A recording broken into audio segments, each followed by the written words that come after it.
all this remoting in now is convenient.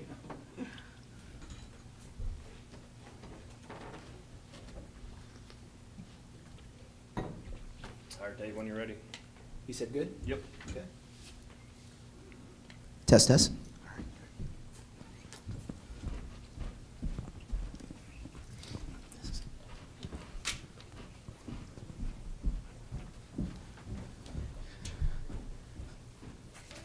Okay, good morning, everyone. Welcome to the annual Stormwater Task Force public meeting. For those of you who may not know, my name's Dave Odom. I'm one of the Stormwater Task Force committee members, and I'm really excited today, one, just to see the number of people participating this morning. Just has me really excited, predominantly just based on the low numbers that we had last year. Maybe that was due to offsets from the pandemic and things of that nature. But it is really good to see members of our community come out to discuss this important topic. And one of the things I really want this to be is truly an open forum. It's an opportunity for us to interact, for us to communicate information to you about stormwater issues in the borough, as well as provide you with a forum to learn not only information about the things that we're doing, but also to provide us with feedback on areas of concern that you might have, as well as things that we can do to make things better in the borough. So this is the agenda that we have for this morning, if I can get this thing to work.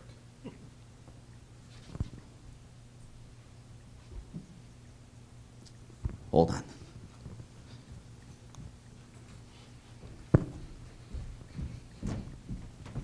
What's going on?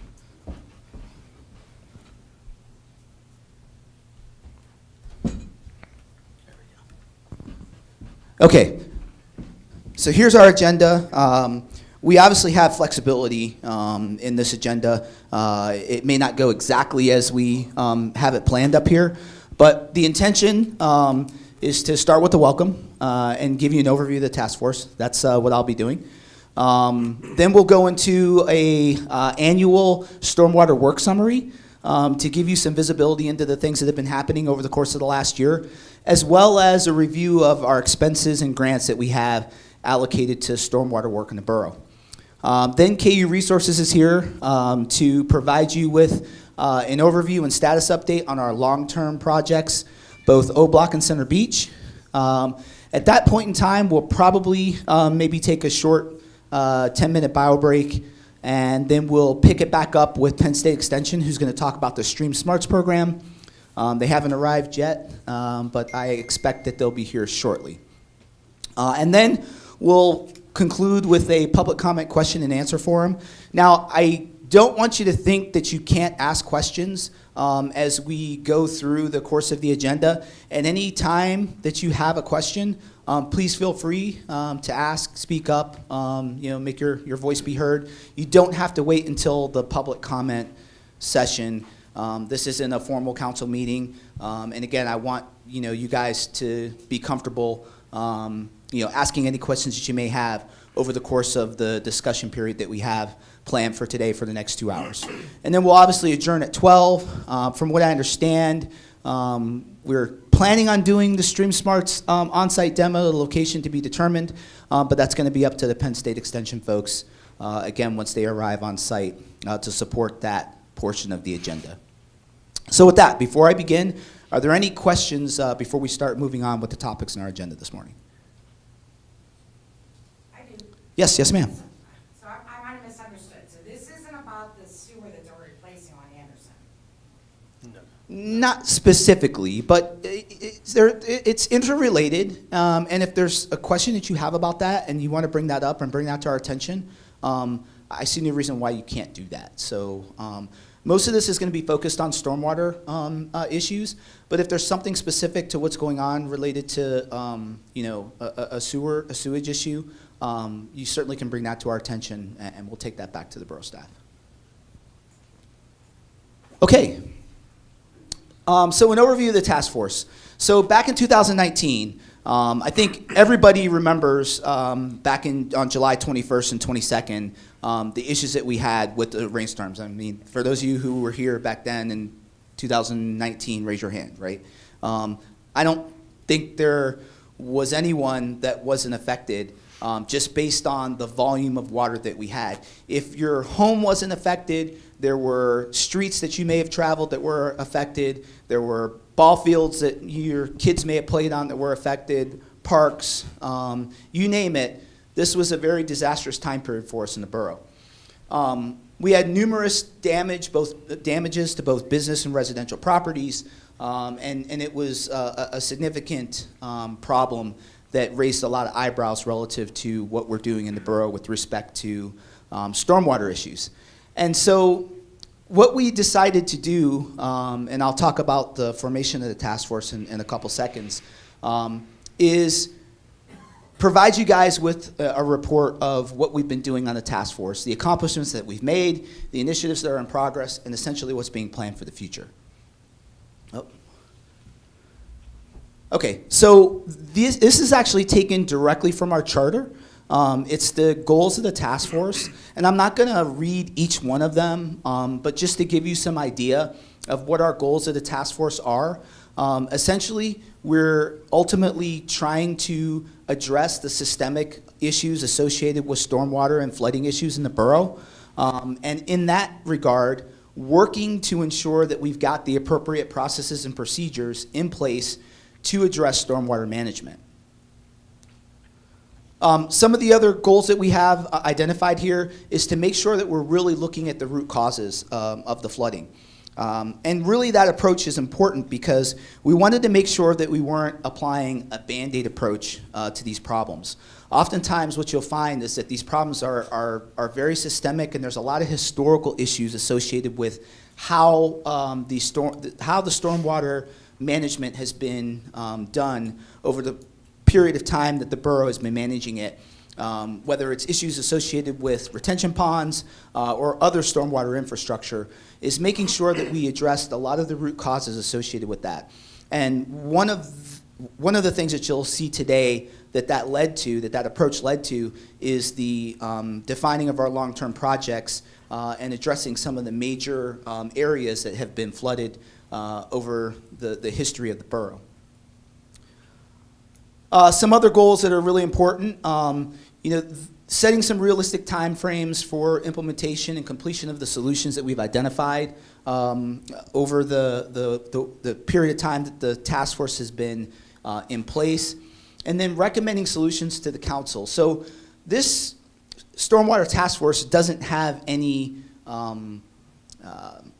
voting power from an elected official perspective. There are elected officials that serve on the task force, but anything that the task force decides on ultimately has to be brought before council and approved at their discretion. And so that's one of the reasons why we have 3 sitting council members on the task force, to make sure that the information and the efforts that's being recommended gets immediately identified by a member of council, so that it can be adjudicated at that level when it comes to addressing some of the things that we need relative to funding, operational support from the borough, and other items that are important to progressing the efforts that we have identified that are important for stormwater management. The committee is made up of the following members. We've got 3 members on council, as I previously mentioned. We have an individual from the Streets and Roads Supervisory Staff, member of the borough staff, the borough engineer. It says 5 at-large Plum Borough residents. At this point, we only have 4 right now. These are the current members of the task force. Paul Dern, Dave Seitz, and Dave Bento are the councilmen. I just noticed I left myself off. That's funny. Mike Thomas and Dave Sabosely, the borough manager and assistant borough manager. Bill Benura and Mike DeGilio from the Water Authority. Bill Chaplet, Terry Cyphers, Ron Costa, and then myself should be listed as a borough resident. I am a former councilman, but transitioned from being a councilman to a regular member of the task force as a borough resident. We do have one vacancy, that would be the 5th position, that used to be held by Dave Reynolds. He recently stepped down. And then we have the borough engineer, Bob Mytal, Tyson Miller from KU Resources, and Charlie Prokopik, also from KU Resources. So this map was supposed to come up. I don't know why the graphic isn't listed, but essentially what it showed was a number of the impacted areas in the borough where we've had systemic flooding over the course of the years. Areas over on Anderson Avenue, areas over on Pine Valley Drive, and some of the other systemic issues that we've had, or areas that have seen flooding over the course of the years. Is it on the laptop? It might not even be there. Yeah, I can see it on the slide. You can see it on the slide. I know Real it quick is. while Tyson's doing that, I just wanted to let everybody know, if you are going to speak, we were asked or have a question to go to the podium so that it can be documented in the live stream. Or if you don't feel like getting up, I can give you the wireless mic. I know you've got maps up in yours, so hopefully they'll show up. If not, I'll adjust it. It's on the So small, it's on the notes, but not on the. yeah, that's okay. We have to switch back now. That's okay.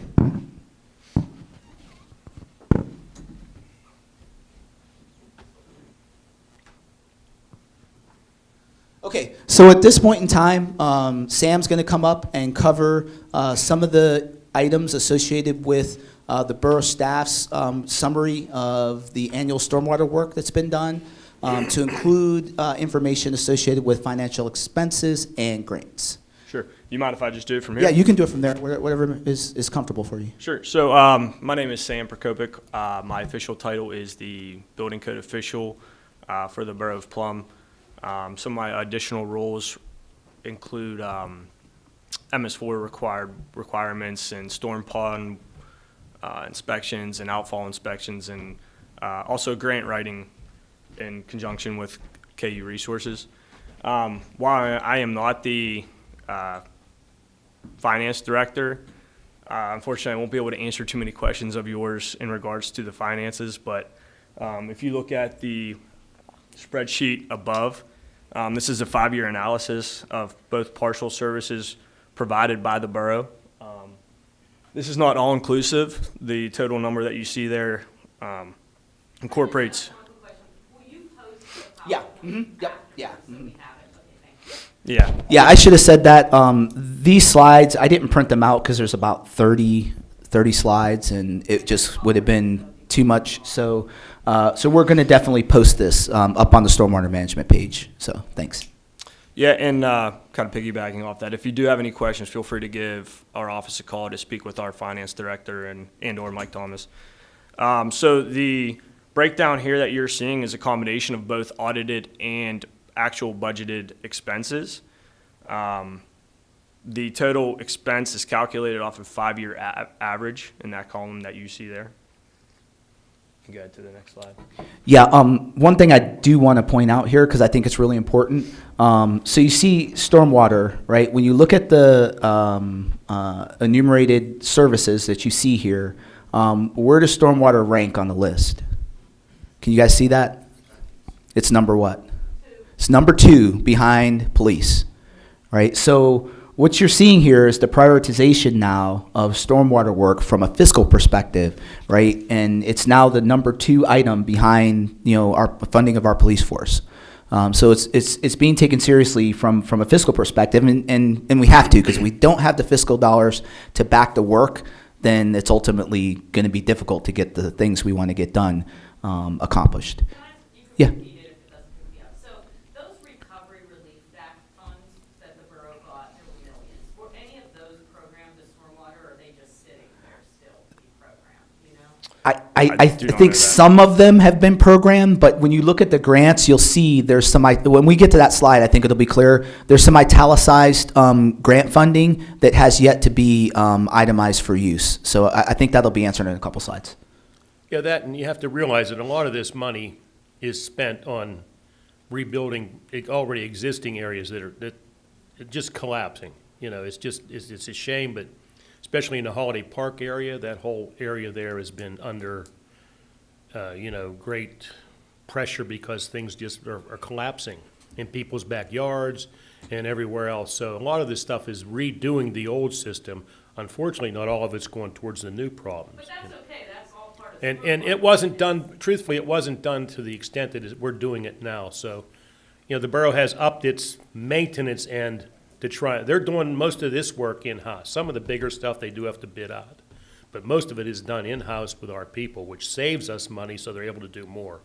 So I just wanted to bring you up to speed on some of that. Yeah, I think to Dave's point, prior to the last 5 years, particularly if you would have looked at that itemized slide that Mr. Odom just had, stormwater was probably in the 5 to 8% range. And so, both due to effects of climate change and things of that nature, as well as the age of the infrastructure in the borough, basically reaching double its anticipated life. Corrugated metal pipe has an anticipated lifespan of 25 years. A lot of these pipes are 50, 60, 70 years old, and now they're finally starting to fail. So as they've mentioned, there's now more of a focus to devote some of that funding to stormwater, and you see that represented now in that jump over the last 5 years. Okay, well, thank you for that, Tyson. This following slide is a breakdown of the funding source types. As you can see in 2015, a flood mitigation fund was created. That's why you can kind of see a differential between 2014 and 2015.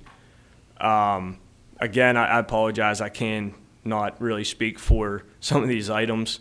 But the equipment and maintenance fee that you see asterisk there, that is based off a formula that is plugged in through FEMA to get those figures and the amount of hourly usage from our machines. If any of you guys have anything to discuss off this. And again, if I was notified by Jason, if anybody in this crowd does have any questions, that maybe we can repeat the question or they could come up to the podium because it is not being picked up on the camera. I'll say one thing. I'm a borough resident as well.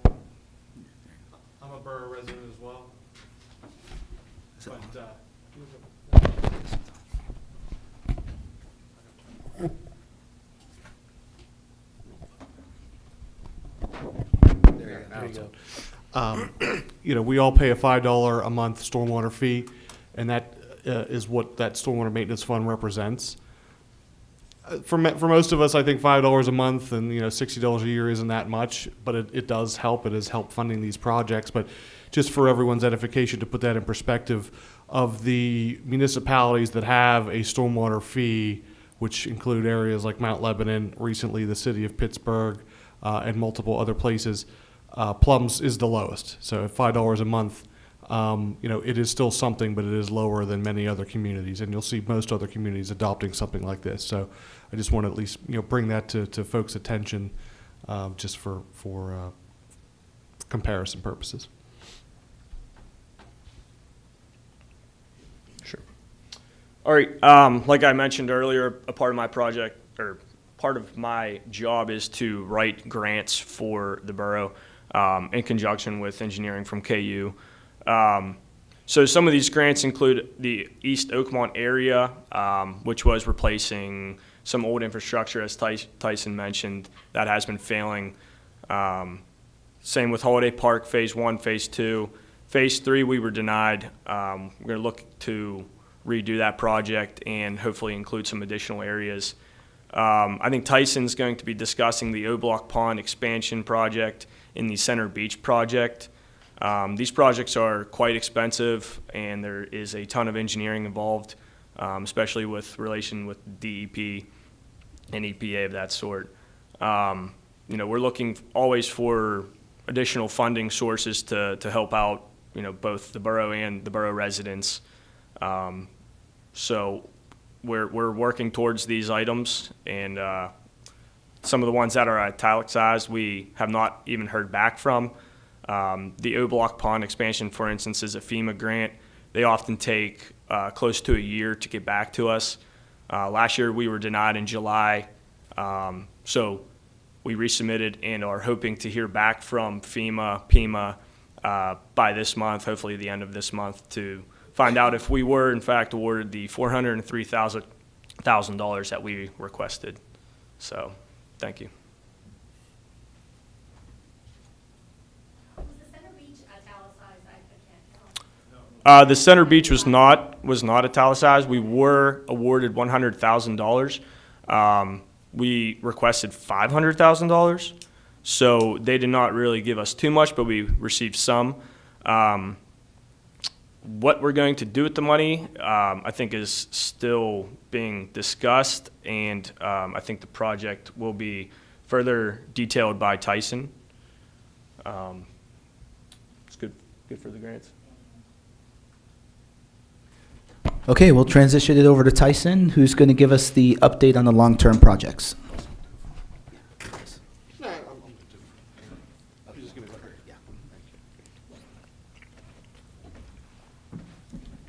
All right, as I mentioned, my name is Tyson Miller, professional engineer, work for KU Resources, and as I said, I am also a borough resident, so I know many of these areas quite well.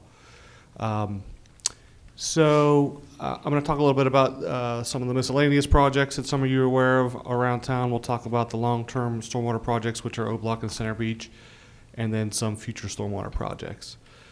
So miscellaneous projects, most of you are probably aware of the Malabar Culvert replacement. We're actually going to be paving that next week. It was actually supposed to be this week, but the paving machine broke down. So anyway, so that should be wrapped up here in the next couple of weeks. So that'll be good news for everyone that lives in that area and uses that to cut through. Sam mentioned Holiday Park Phase 2, which is complete, and Phase 3, which we've started some design on and are waiting for funding to be appropriated, but that includes additional corrugated metal pipe repair, inlet repair, pipe upsizing, and I believe one culvert replacement. Senator Texas Road, right next to Plum Creek Cemetery, there was a culvert there that was repaired. The end walls on the upstream side were repaired, and that was done over the fall and into this winter. Some things that are coming up, the Barnes Road landslide, that's something that is under design and we're looking to move forward on soon. And then the last two items are things that are done typically, which are inlet maintenance repair as well as miscellaneous stormwater pipes.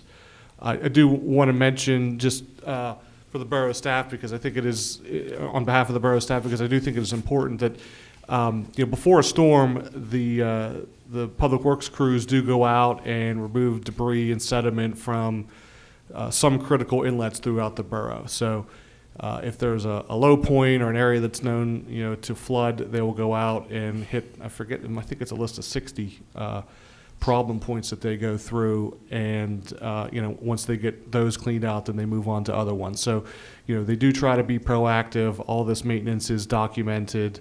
So if anyone has any questions about some of those activities, they can reach out to the borough for more information. Yeah, if I know my home right above where the creek goes underneath Leroy Street, where the flooding happens on our street. They installed, after the last flood, they installed a new type of trash, or I guess they call it trash rack Yep. in front of it, and it's working. They have changed the design, and they do come. You can see them. Every time there's a storm predicted, they're there. They clean it. Make sure it's cleaned and free. They've let the foliage, I guess, the natural foliage stay now. They used to remove that, and that allowed things to run faster. So now it looks like it's, oh boy, why don't they do something? Well, that's actually helping to slow the water down to some extent. Now, the problem is people that are way up above and the area drains and the V drains behind people's yards, they throw their grass clippings in it and everything else in their yard. They think it's their personal trash receptive. And that stuff gets washed down, and that's what usually clogs these trash racks. So, we're trying to impress upon people through this whole process that stop doing that. You might live on top of the hill, but people live below you that are affected by this type of behavior. So, you know, Yeah, one additional thing I'd like to inform you as well is part of the MS4 program, we are required to inspect all inlets within the 5-year reporting period. Currently, we have a Public Works employee going out. You may see him with an iPad walking around your neighborhoods, inspecting these inlets or catch basins, if you call them that.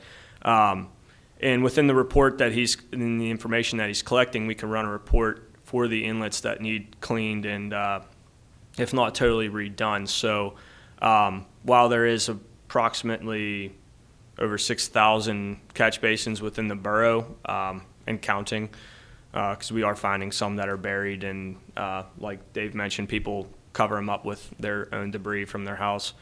They are being worked on, but it is a timely thing because of the number of inlets and number of employees that we have. So just wanted to give you a heads up of that in case you do see one of our workers walking around your backyard or wherever there may be an inlet near you. But And one of the tenets of the MS4 program, which stands for Municipal Separate Storm Sewer System, is sediment removal. So when they are removing debris and sediment from those structures, that gets documented as well and reported back to the DEP, because ultimately that is reported in thousands of pounds that are ultimately removed from getting into the waterways. Can I ask a question, and you can repeat it, I don't want to walk up there. Has the borough ever considered creating like a link on the website, so if you see a storm sewer that's clogged and needs help, you just tap on it and report that at inlet? Or is that something that could be done? I think we are in the works. The question was if there's a link on the borough website where a resident can report if a catch basin is clogged, correct? Yeah, or there's debris over top of it, because it's impossible for borough staff to know where. Exactly. Yeah, I think a part of like the jot forms online, you can use those, but we have been discussing some different aspects of that with correlation with our GIS program, where we'd be able to plug that information in and find that address and go there quickly to remove the debris. So it is in works. I think it may be more so a software-related item that can be quite difficult to work properly. But I think for now, if you do see an inlet clogged, to go online and submit a ticket or a jot form, which you may be already familiar with. And then, But my concern is that most people don't know about it. So if it was like elevated, that have a stormwater concern, submit it here, you could put just the closest intersecting street. Sure. Most people can figure that out. Yeah, that's a fantastic idea. Yeah, we can, like I said, we were already kind of discussing some items of that sort, so I'll be sure to bring that up at the next meeting. But I would say in general, and correct me if I'm wrong, Dave, the Stormwater Task Force does get copied on any stormwater-related jot forms that are filled out on the 311 page, and you probably get an average of 4 to 6 a month. Yeah, that's one thing I was going to say is at a minimum, if people aren't sure, on the website, there's an area where you can send a message directly to the Stormwater Task Force.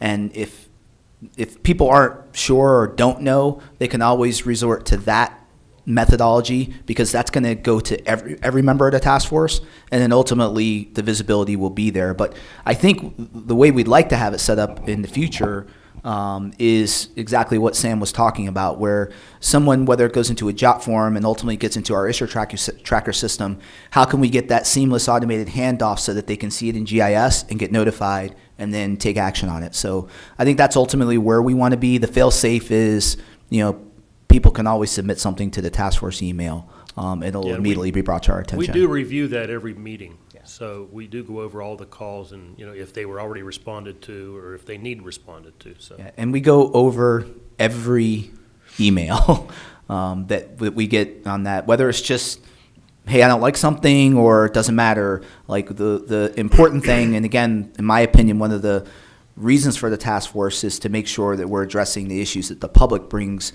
to our attention. So when you send something to the task force, it automatically gets put on the next agenda, the agenda for the next meeting, and we discussed that during the meeting. So.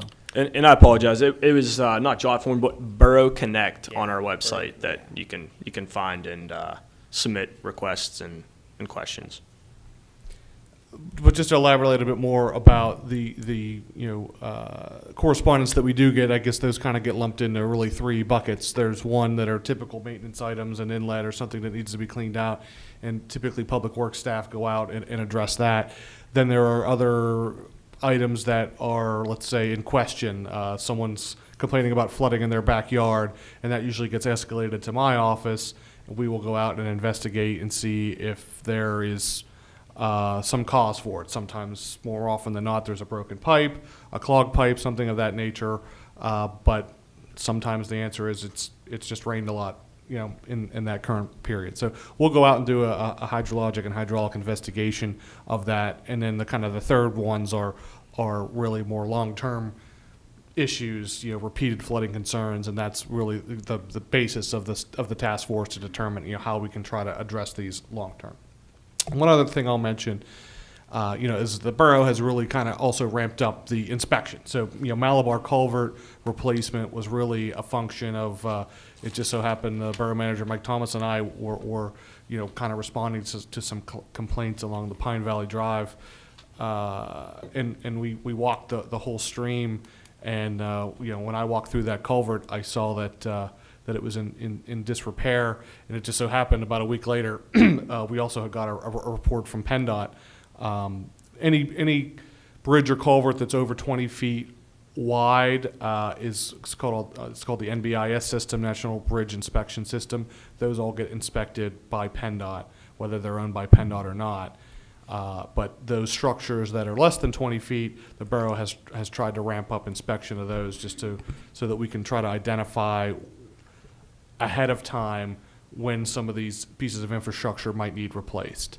So there's other culverts in the borough that we've put kind of on a long-term action plan as to, okay, we kind of give them a rating to say this, we can do this in 3 years, we can do this one in 5 years, or what have you.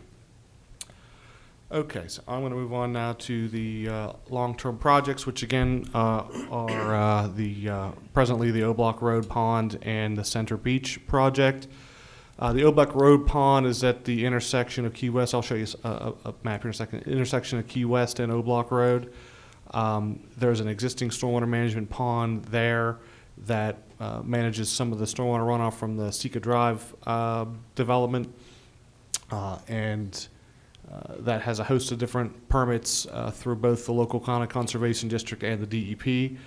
The Center Beach project, which for those of you of a certain age may remember, Center Beach was a public swimming pool, I think prior to the 60s, which is across from Bernera Cabinets near Center School.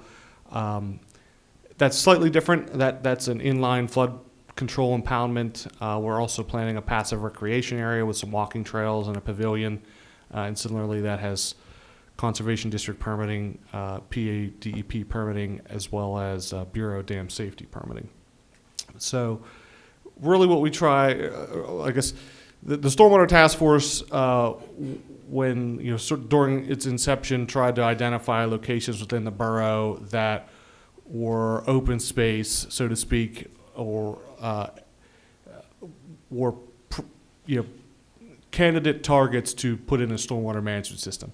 So that the borough is not desiring to just, condemn single-family homes or commercial businesses to put in a stormwater pond.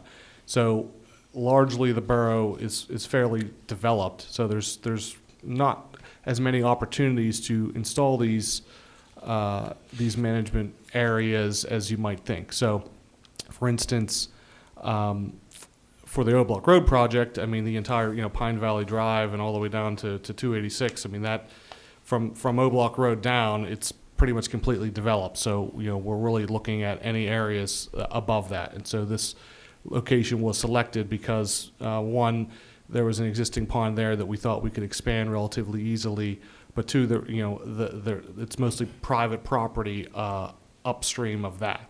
So really, with the exception of the Parkside Estates project, there really isn't a lot of other open space really in that reach either.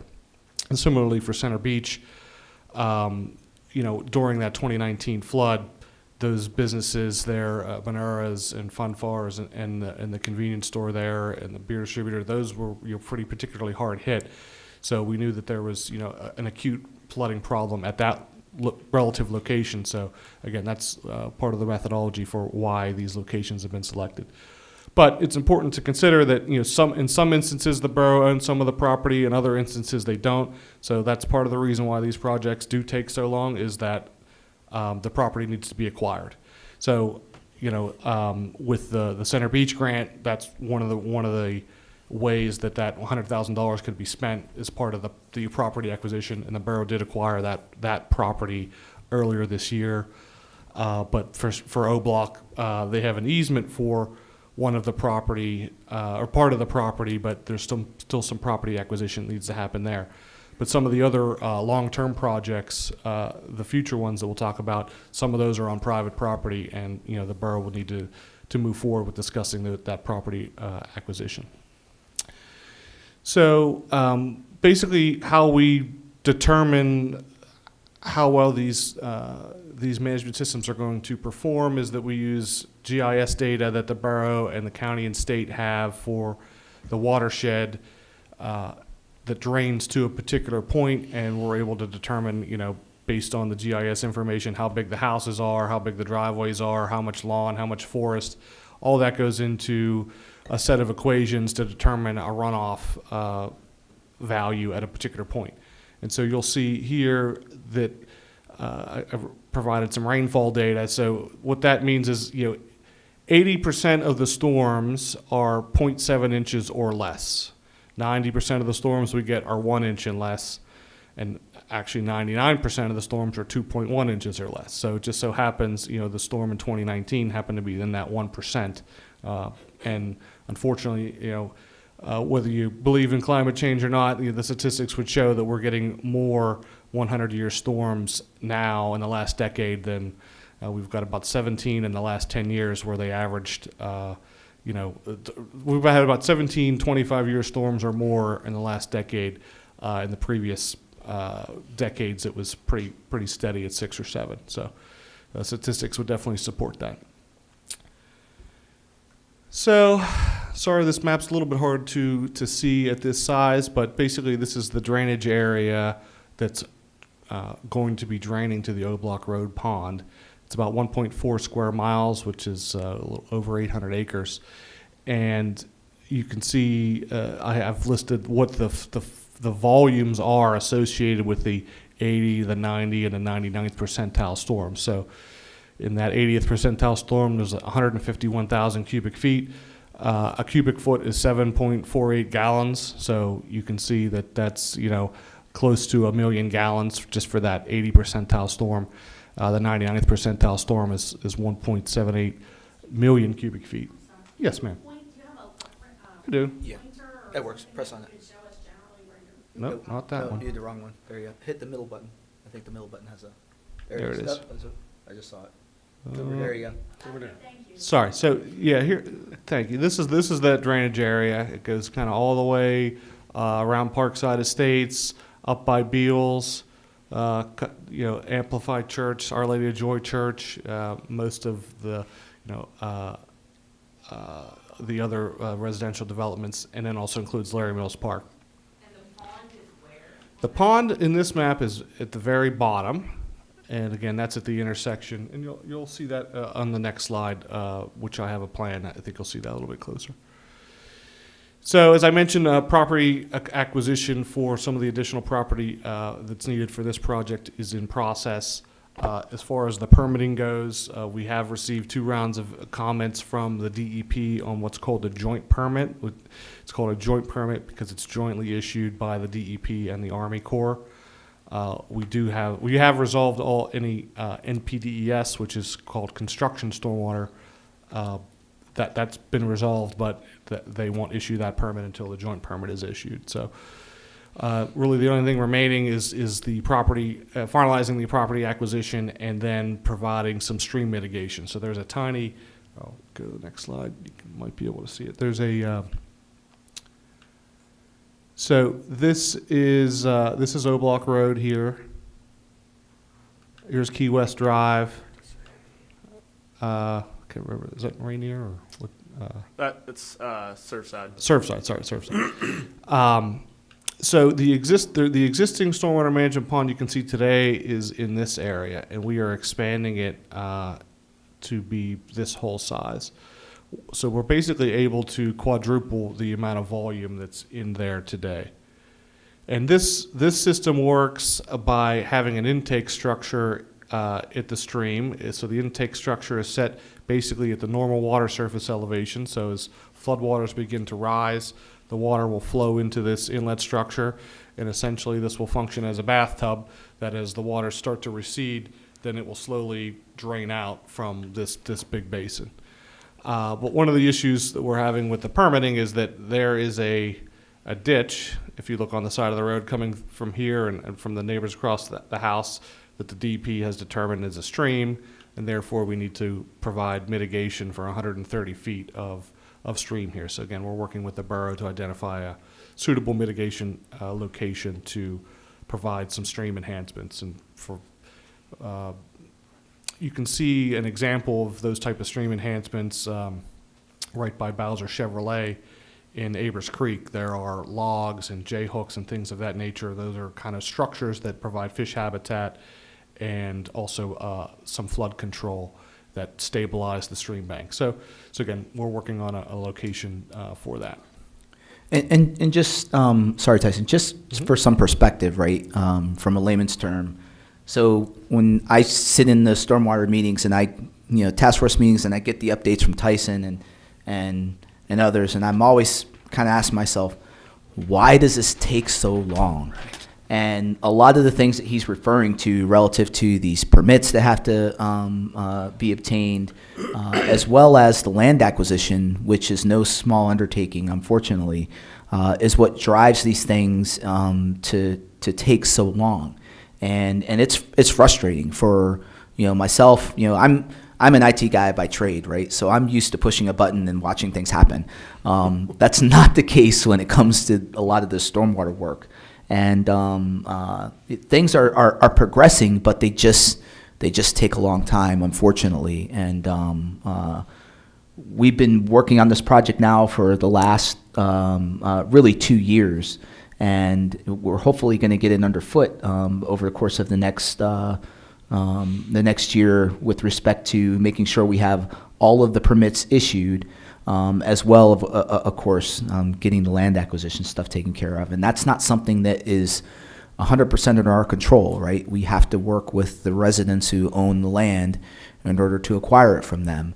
And not everyone is necessarily viewing this helpful project, right, the way that we're viewing it. So it's tough, but again, we're not going to necessarily make that stop us. This is the right thing to do. For those of you, is there anybody here that lives in the general vicinity of Pine Valley?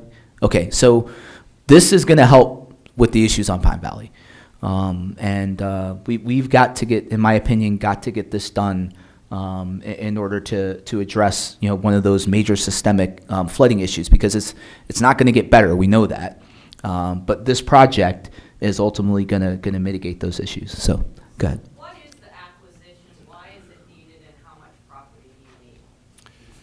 So, Tyson, can you repeat your question, please? yeah, sorry. The question was how much acquisition is needed? I'm sorry. You're saying why is it needed? Yeah, like, Well, it's is it a capacity issue that you need more, or your stream mitigation is requiring the acquisition? it's a capacity issue. So.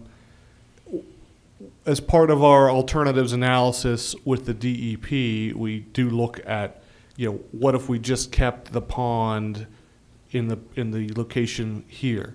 Now, I'll point out that actually the borough doesn't even own that, but there is a stormwater management easement on this whole portion. So we could expand that slightly, but that's not going to give really an appreciable benefit, and really from a cost-benefit ratio sense, and that's really what I work with Sam on when we do the grant applications. The cost of expanding that pond didn't necessarily outweigh the benefit. So really only to expand it onto this portion here, which in our opinion, from the private landowner perspective, is not really developable. There was an abandoned gas well, there's a stream running through the middle, there's a stream running down the side. So it's not necessarily a developable property from a traditional commercial real estate or residential real estate perspective, but it is suitable for this type of use. So, similarly, you'll see that on Center Beach. We're looking at properties that, in theory, you could not develop a house on or a business on because of the permitting that would be required. It's just, probably not cost effective or make sense. So there is some synergy there in terms of the properties that we've selected and making sure that, that it is something that the borough ultimately can acquire. Hopefully that answers your question. Yeah, But I think we're bending over backwards, at least part of this. I don't know if every acquisition's been in the same position yet, but, we've been told that some people, they want money or they want more land. So we're working to do a land trade with a couple owners and stuff like that. So there's a couple different ways to go about it, hopefully without having to spend more money than the property really is worth. But we will spend, I think, the property value, whatever it is, if it comes to that. So that's just where, yes. Actually, I'm the person that owns that property. Oh, glad you came, thank you. The reason I'm speaking up is I think it's worth something. Oh, I don't doubt that it's worth something. It's developable. I know you guys don't think that, but I didn't know you were actually going to be extending it quite that big. Also, as far as this, the sanitation that goes through there, Mm-hmm. you guys have to move that, am I correct? We're actually not moving it. It's at a depth that's sufficient, but at the request of the municipal authority, we are replacing the line with ductile iron pipe as opposed to plastic pipe. To make it more, Correct. It will be able to withstand a lot more. more weight on top of it than what's there today. But I'm happy to go through the project in more detail with you. I have some drawings here as well, so if there's any questions about any of these Yeah, if you have any detail, we can questions, go please, through them. now's the time to talk to Tyson or talk to the whole committee. Either now or afterwards, you're convenient. For this particular project, was that the only, because I get confused with this one, the Center Beach. We sent letters out to all the landowners That was for was Center Center Beach, Beach, for Center right. Beach. Yeah. For this one, it's just the single, Yep, Right, it's just okay. this gentleman, Okay. yep. So I've done like federal fund acquisition, so how does it work for local level? So there's a very defined process of notification, meeting with the property owner, telling them their rights as far as 7-Eleven funds. And so with local, is it just purely you just sit down, say, here's what we want to offer you? I just want to understand the local process. To some degree, it depends on what funding sources that we're looking for from a grant perspective. So as Sam mentioned, this one is a FEMA grant, but it's being administered by PEMA, so it really is local. In term, Federal Real Property Acquisition and Relocation Act doesn't apply to this one? well, we can go down that road, but the borough prefers to kind of negotiate on the local level because that's a little bit more, Okay, it makes me very uncomfortable to hear you say there's federal funds involved and that act isn't applying, but I The- may be incorrect. The federal funds that we're requesting through FEMA is not for acquisition for this particular correct. That- project. Yeah, that one cannot be used for Yeah, acquisition. usually, I just. That particular fund cannot be used. Yeah, usually as soon as the project, you determine it will be federalized, the federal act applies. You just might want to check that and I'll back. I don't know I'll what that stop means, back. honestly, I don't know. Yeah. Me either. It's very complicated. It's Yeah. there to protect property owners. So, So, go ahead. Real quick, He made it sound like the only contact he's had is a letter that he's been sent, just letting him know. I guess I'm curious how much has been spent so far to get to the point where you are, and you haven't even done any sort of, like, it's almost putting the cart before the horse, so to speak? I don't think that's the case with this one. The letters were recently sent to the Center Beach property owners. No, there have been, I think, some letters sent to I got a letter Mr. a year ago, and I did contact the attorney, obviously, and then they never got back to me until about 3 weeks, 4 weeks ago. And property, the way they had it divided, I didn't think it was the right property lines. So that's where we stand right now, because they need to be changed a little bit. The way this is, you know, how you guys want it. There's part of that that's on the other side of the creek. Yes. That's in there. I want to keep that part. Understood. And so we're just going to go from there. Yeah, I will say there were some discrepancies between the subdivision plans that were filed at the borough and what's on record with the county. So the PBMA actually is shown as owning this portion over here. It says, as Mr. Vento indicated, you know, we're investigating transferring this property in lieu of this property. But yeah, so Yeah, they did mention that to me, but I didn't say nay or. sure, no, I understood. And but to answer your question, you know, so yes, this has been talked about for some time. It just hasn't been resolved yet. So the solicitor was in contact with you. Is that who got in I'm assuming Yes, Mr. Dice's office? yes. Okay, good. So I'm going to move on to the Center Beach project. You'll see on the next slide, but as I mentioned, the location of that is just off of Route 380 across from Bernera Cabinet. So it drains a good portion of Boyce Park, the shopping center and the residential neighborhood, you know, where Shooty's Bar is, and then some residential developments across from Center School. It's at a location where Plum Creek meets a tributary, so it's at a Y and a stream. And as I mentioned, it was excuse me, it was previously developed as a pool, and right now the stream is culverted. Excuse me, in I think it's a 6 or 7 foot diameter concrete pipe, and so part of what we're doing, even though we're creating an impoundment, is that we will be opening some of that natural stream channel back up. But you'll see it is about 0.7 square miles of drainage area. The main portion of the property was acquired earlier this year, and this has a whole host of permits that are required, as I mentioned, the NPDS permit, a joint permit, and a dam permit. And as part of that dam permit, when you create an impoundment in a stream, it naturally will back water up through the stream. And so that results in needing what are called flowage easements. So the letters for the flowage easements have went out to those affected property owners. I'm not sure if any of those are here today.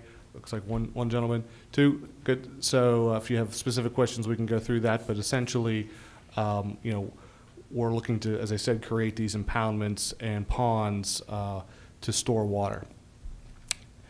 And this is a drawing. So 286 is, excuse me, 380 is right here.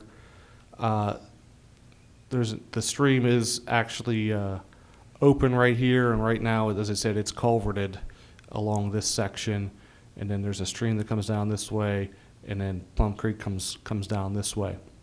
And so we're creating a large impoundment here with a dam there, and then a kind of a dam here with 2 stream channels, opening that stream back up and flowing back in this direction. So we believe with this project, we're able to basically mitigate the 100-year storm flow down to the 50-year storm flow. So it's actually going to have a very significant effect on the we believe on the downstream flooding, because we are able to slow that water back very significantly. And so that will result in, you know, I think it's a 6 to 12 inch water surface elevation reduction just immediately downstream at Benoras, and then flowing downstream from there onto Anderson Avenue and so forth. Do you remember how many property owners we sent letters to for the flowage easements? Do you guys remember how I many? think it was 7 to 10. 7 to I 10, think so, that's what I yeah. thought. Okay. Yeah, I think it was maybe 7 on the little stream and then 3 on the main stem. And could you just explain to the people what a flowage easement is? Because I know sometimes terminology Sure. is tough to So when you create a dam or even existing dams, and when it rains, the water will back up behind that dam and will flood outside of the banks of the stream. So ordinarily, you know, a stream in Pennsylvania is assumed to have at least a 50-foot floodway, which means that when a 100-year flood occurs, that water could be anticipated to be from 50 feet from the top of bank. However, since we're creating an impoundment, we're required by law to get an easement for that property that's affected. So largely, these two areas are fairly deep valleys, and they're undeveloped on both sides. There's development at the top of the hills there's residential properties, you know, on either side of this stream valley, and then there's a number of commercial properties adjacent to Route 380 that are just above this stream valley. So the backwater effect from those dams will not encroach upon any physical developments, but it will encroach upon the vegetation within that stream valley. And so as a result, we're required to notify the property and get an easement for what that water inundation will be during a 100-year flooding event. So I know that's still kind of technical, but hopefully that helps articulate what it is. So I think I heard there were 2 individuals here today that received letters on flowage easements. Do you guys have any specific questions about that or concerns or? Isn't there a mine shaft down there also? Well, certainly, yes, there's It was an air shaft? there, yes, I think we're aware of the one. I think our survey did pick up the one. So that's, as part of this project, we'll investigate whether or not we need to grout. So, you know, we'll poke some holes down there to see what it is, and if not, if we can just seal the shaft, then. Okay, sewage lines run down there. Yep, there are also 2 sewer lines that will need to be relocated as part of this project as well. Who's responsible for damage if something would happen to the sewage line? If something would happen, well, I mean, we're going to be relocating it in accordance with the, yeah. So we've met with PBM. I didn't know how far it went down.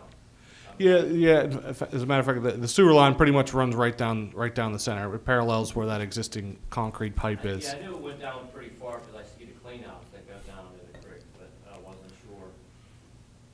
So again, we met with PBMA to discuss both of these projects, and to maximize the volume that we'd like to get in the pond. Basically, we need to relocate those sanitary pipes to the outskirts of the facility so that there's not, so there's sufficient cover on the pipes essentially.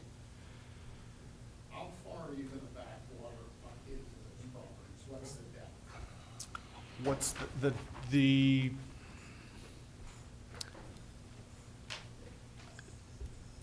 the water surface elevation approximately is, I think 738 is what our 100-year water surface elevation is. So basically, I didn't bring that on this map.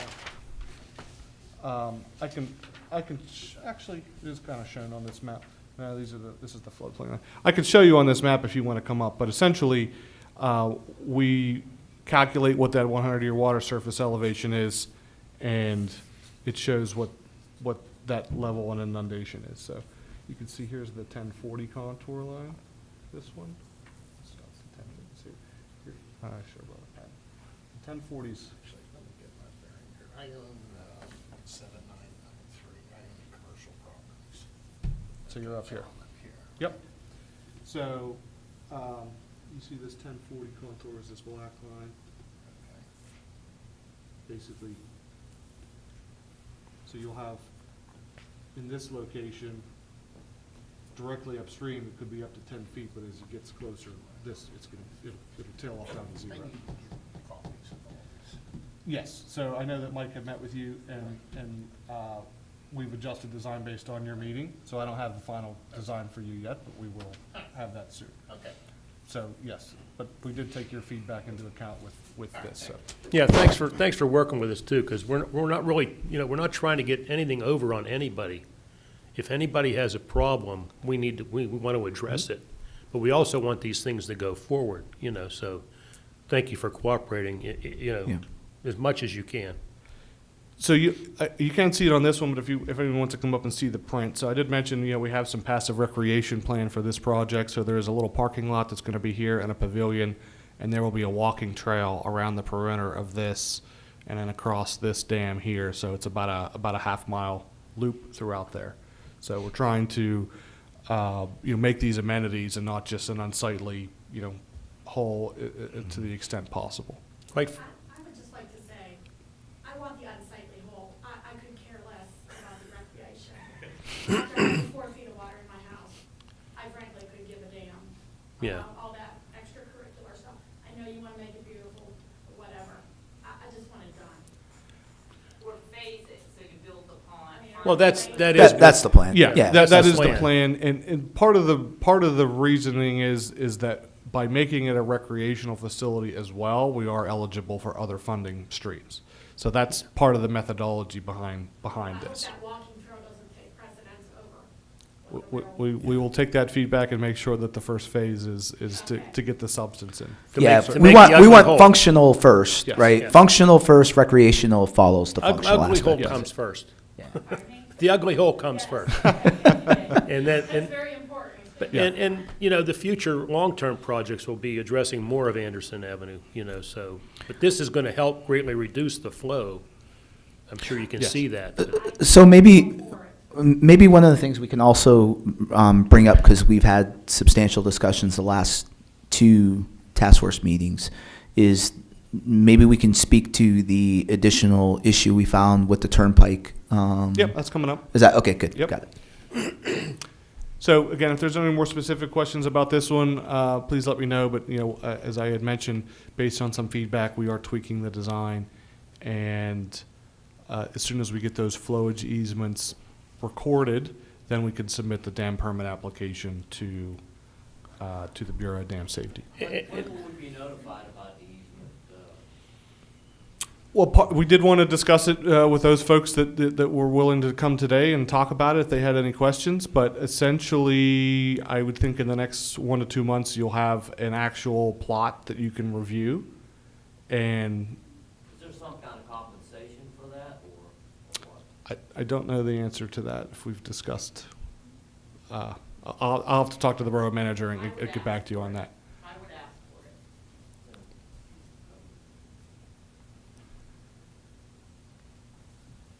Okay, so some of the other projects we've talked about as future projects, some of which, as Mr. Odom alluded to, are on the borough's radar and some are external. So, Anderson Avenue, we've also looked at that. There's a section of the stream below the, I think it's Superior Windows, and then Anderson Avenue itself, that's largely wetland and floodplain area that would also be a candidate to install similar impoundments.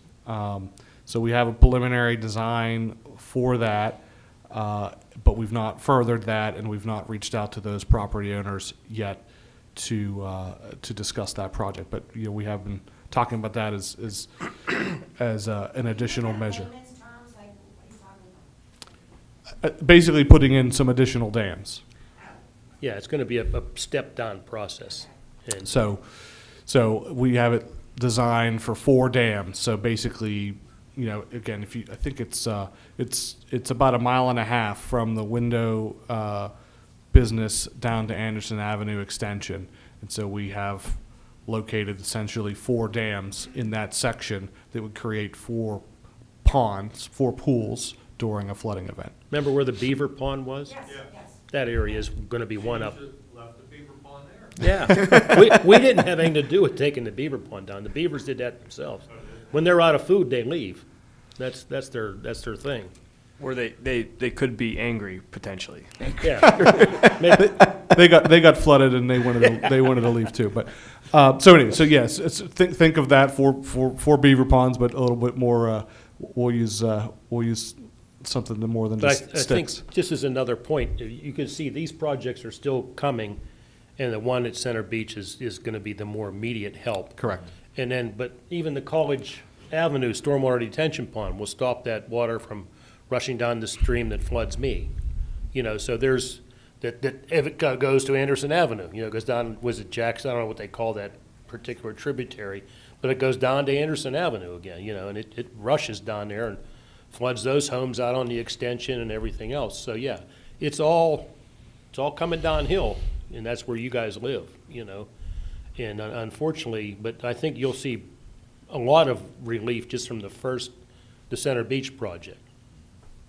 We have to get the cooperation also of the county for their end of it, which we get a lot of water out of Boyce Park. So, you know, there's a lot of things that have to come together for all of these projects. It's not just, hey, we want to do this. Well, you can't do it that way, you know, as you're seeing. It's very involved processes and permitting, and God forbid you send a permit in and you don't have everything completely correct, or even if you do, sometimes they don't think it's right, so they want you to change things. So that's another how many months by the time you do all this stuff. It's a very frustrating process for us in the Stormwater Task Force, believe us. It's not rewarding to this date. It'll be very rewarding when we get something done. People ask me why it takes a permit so long, and really the answer is staffing at the DEP. So I submitted one permit the other day, and it's 196th in their queue. So just to give you a sense of what's going on there. But yeah, we do have some plans for the College Avenue pond. Again, that's just kind of waiting its course to move forward. But the newest one on here is the Turnpike Culvert. So I don't know if it was due to work that was happening on the culvert or just due to the age of the culvert. It is an exceptionally old culvert, but the head wall on the upstream side is falling in and probably is blocking about up to 30% of the upstream end of the culvert. So we did have a site meeting 2 weeks ago with PennDOT with the Turnpike Commission to make them aware, and they're trying to determine what they can do to fix the situation. So they told us that the lane expansion to 3 lanes is probably 10 years away. So they need to find a way to appropriate funds to fix that situation. Where is that located at? Are you able to bring up Google Earth? I could show you. No, where Elwood Avenue, where it goes underneath the turnpike there? That's the big culvert, Just The new bridge, under the new bridge that they just built? right beside it, yeah. Yep, that's right down yeah, there. just below. Backing up towards Anderson. Correct. Yeah, so it's just below Miller's Lane. Where Schulteis is there and Elwood Avenue. So that is causing a backwater effect. It slows that water down, you know. Backing up to us. Yes. We should have we had pictures. We should have brought the pictures. I might have them on my phone, but yeah, we did do a survey. So we've tried to determine what that is because It's definitely a contributing factor. It's Yes. not the whole reason, don't Correct. get us wrong, but. correct. Did the Turnpike evaluate that as part of the design, though? Shouldn't that have been required as part of their design Well, process? I actually have some insight in this because I was still on that section of the turnpike when that collapsed. And, you know, our maintenance people, we don't handle something of that scope. So we had the turnpike construction people come in, and at that time, it's changed since then, but at that time, the expansion was only 2 years away. So they really said, well, we'll take care of that when we expand. We're actually going to put a new culvert in, you know, blah, blah, blah, blah. And well, like Tyson said, now they've kicked that project back to finish that area. And there again, it's because of hillsides they got to move. It's all kind of stuff for them too. So that's been put on the back burner, you know. So because of that, They did try to fix it about a year ago, and the Band-Aid basically didn't hold. Project addressed it. In theory, the new project will address it. I don't even know if that section has been designed. I'll be well, honest. it was designed, but that's subject to change. Who knows? You know, So yeah, I think as Dave said, it has been designed and a new culvert was shown That's why entirely. they put the new bridge in, because that's going to allow for the widening of the road. Yeah. That's why they're doing it on the whole system here in this area. So that's why they're doing that. So now they need to essentially appropriate funds instead of that being part of the expansion project. It needs to be part of a maintenance project. So that's why we met with them, and the borough manager and other borough staff are in contact with the Turnpike Commission regularly to get updates as to how we can alleviate that situation. And how cooperative are they with us or with Plum? I mean, they can sit there and go, yeah, it looks good, okay, but are they actually initiating any, I don't think we know, we don't have an answer for that Yeah, yet.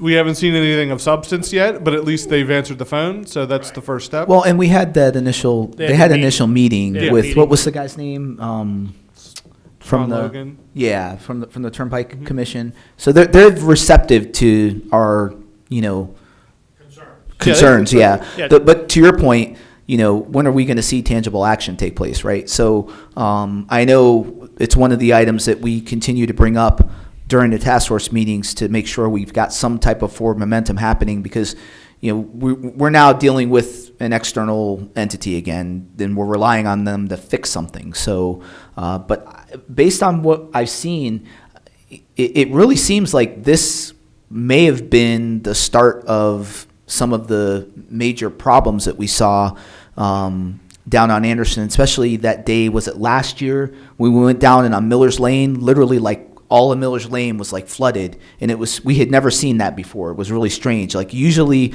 the water rises up and then goes toward Anderson Avenue. This time it literally flooded the majority of Miller's Lane from, No, every time it floods, what happens that small culvert can't handle the flow, and the church side is the lowest spot. And I've been there 20 years. yep. 13 times I've seen it go towards Miller, then it backs up. And then it comes around. But this time it actually, it did both. Just like when Thomas walked down there and said, oh, there's the problem. It wasn't, because the flood was in 19, the bridge was built in 2020, so that has nothing to do with that. No, not the 19 flood. I'm talking about last year Yes, when my, That did the same thing I've seen there prior. It backs, the culvert is shaped like a yep, a U, upside Yep. down U. The higher the water gets, the less can flow through, and it has to find another way through.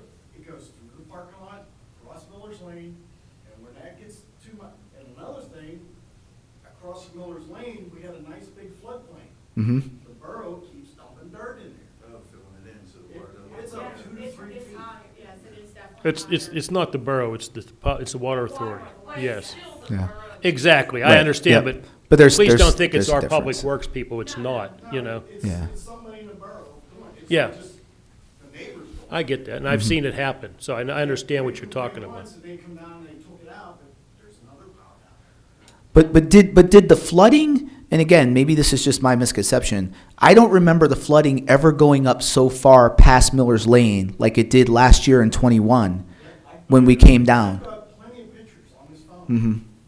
I've seen, Because it went up past St. John's. Because we couldn't even get down. And usually when I go down there, it's like you said, it's heading more towards your houses as opposed to going up Miller's Lane. it does Miller's Lane, and when it gets overwhelmed there, it starts. I've got at least 5 different. Oh, yeah, I believe that, yeah, okay. And at one time, a contributing factor was the water came down from St. John's because it wasn't completed yet. So that, I agree, that was with all the muddy, remember when that was really muddy water at that point? And that came down during the construction. Now, that has been pretty much fixed now. They have that sock up or whatever. Right, Right, yeah, they didn't have the, yeah, and that was the contractor's fault. Oh, yeah. They had it there, they didn't have it spread around, you know, but yeah, it was, And Ray also has videos that he showed me where water comes down Miller's Lane on the Anderson Avenue side. The culverts can't handle it, so it's just dumping. Oh, yeah, we understand the issue with that culvert, like that, like, No, not No, the inlet. I know, and a lot of that water comes off the turnpike. where it comes off of the turnpike down Miller's Lane. There's a And- culvert right and- there that empties onto Miller's Lane. But that's past the culvert. That's like right after the culvert where it comes down and then makes the, It's still running on their house Right, side of right. Miller's Lane. It's not on the other side. It's coming down the road and then it's dumping on. but it's preventing the water from that's going through the culvert from progressing, and that's why it backs up. That's a different, It's, yeah, I think. You're talking about another. Yeah, we're talking about above, going up Miller's Lane, going up the hill. Yeah. And the Right water. by Chatulsa. It comes down off that whole road, and what was happening that day, the last year, was they were a lot of the stuff was covered by leaves, and I'm not saying that we didn't clean the catch basins, but a lot of it comes off the turnpike that isn't clean. typically. They have V drains and stuff like that, so they get a lot of debris too. It comes down, and I watched it. It was just plugged, a couple of the catch basins right on both sides of that underpass there, the Turnpike underpass. It was just blowing right by them. Yeah, so it's separate from the thing Right. further down. It's another contributing factor, but it's separate from, It's different the from lower the size culvert, of the right. culvert. It's different from the turnpike issue. It's different from the size of the culvert. It's, those inlets can't handle what's coming down off of. yeah, and that kind of a rain, it is true, you know. I It's was there the same day you were, and it was creeping back up towards their house. yeah, They were rushing it. I was there watching it come up myself. Yeah, you were on one side and I was Yeah, on the other.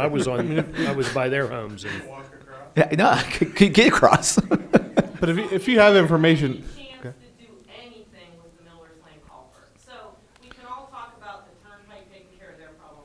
There's obviously a bigger problem there. It's not handling the capacity because of sediments that's been dropped. Is there anything that can be done? And they can also move lines for everything else. I hear there's lines buried there, why can't they move those? well, we're trying to take this as a stepwise approach. So we believe that the Center Beach project will significantly reduce the floodwater even down to that point. The Turnpike culvert, that's kind of its own piece and that's contributing to it.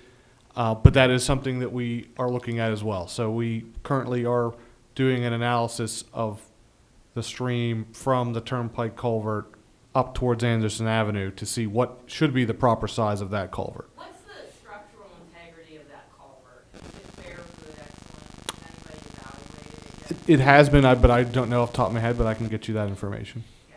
If we could just get a poor rating on that thing. Because it's an under 20, correct? It's not inspected by PennDOT, it's an under 20? I believe so, but I will confirm that for you. well, I don't, you talking about 20 wide Mm-hmm. or 20 long? Length. Length, well, it's gonna be over 20 lengthwise. No, that's not that. Is it that long? It's 2 lanes, I mean, Miller's Lane No, is still no, 2. no, You would know. Look, what the- it's inspected. You're talking about width. this, this Yeah. one's 20, Malabar's 24. I can check. I believe I have that information. I can check. So anyway, we are doing a flood study of that section to determine, based on, DEP requirements, what in theory what size should that be? And if that study finds that it should be upsized, then that's another thing that we will add to the When will we list. have that study? We just got the data from FEMA on the information they provided a month or two ago. We just met and did a survey. We did a survey of the PennDOT culvert, or excuse me, the Turnpike culvert, so that we can modify to reflect current conditions. So there's not only is the head wall in disrepair, there's also sediment that's accumulated in the Turnpike culvert. So we're able to add all that into the model. I would say probably a month or two we'll have that, and we'll provide those basically recommendations to the stormwater task force, and then we'll determine whether or not that should be added to the to the capital improvements project. Another problem down there was the new hillside is created by the new Turnpike Bridge over top of the Turnpike there, and it was that's taken a lot of space down at the base there that used to flood in these heavy rain situations, and now that isn't as much available. Probably cut it in half. Yeah, actually, in the design plans for the expansion, that location is supposed to be a pond. So what was going to be 3 feet deep is now 10 feet high. So we have a net of about Right. maybe about 15 feet of less storage capacity. So that also will be part of the flood analysis. Is showing the loss of that floodplain right now as it sits today.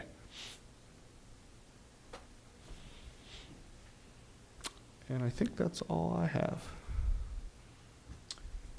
Okay, any questions, any other questions for Tyson, or any questions by anyone up to this point on the agenda? I thank you for answering because I really do. Yeah, that's what this is for. That's what we, yeah.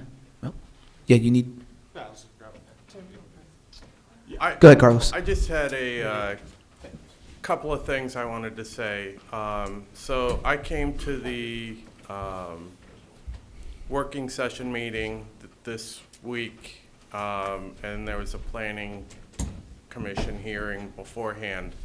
One of the things I was really happy to hear during that commission meeting, Dave Sabosley told the developer for a proposed development over on Davidson Avenue, he said stormwater is probably the most important thing It is. for the community right now. And one of the issues that he brought up to the developer was residents filling in the swales in their backyard. And it was really good to hear him say that to the developer. One of my questions was, you know, some of you know we've had issues with some development upstream from us. Is there any going back to the like a previous development, any sort of enforcement or checking to see how that was handled with existing developments, not necessarily proposed developments? So that's one thing I wanted to ask. And then second, I know on some of your slides you talked about, you know, detention ponds. I know at the beginning of the Stormwater Task Force, you know, we came up with a list of all the detention ponds in the borough and kind of went through. I didn't notice any other discussion about, you know, what's been done to go back and either try to retrofit the current ponds that are there now, maintenance activities, dredging activities to clean them out. I guess I'm curious to hear what's been done with that, because I think that can be a quick, you know, we're talking about spending millions of dollars potentially on some of these bigger projects, but I think the detention ponds were one of the quick hit items that we could have addressed early Yeah. on. So I just wanted to, From a public works standpoint, I can answer some of that, maybe Sam can help me. Sure. But we now have people in the Public Works Department that are being trained, or some already are trained in the MS4 process, and how to take care of the maintenance of these ponds. We're actually going to have a crew that pretty much does this all year round, except for the wintertime, they'll plow snow. So but that takes we have enough people already that know how to do the equipment running. We need more people. We need to get them trained on the proper way of doing this. Because again, I know from the turnpike, you can't just go in there and start digging away. You have to do things properly and make sure, you know, you keep the integrity if there is integrity in the pond. If not, we got to plant stuff, you know. We have to make these ponds up to current standards. Some of the older ones naturally aren't. So we're going to address those situations moving forward.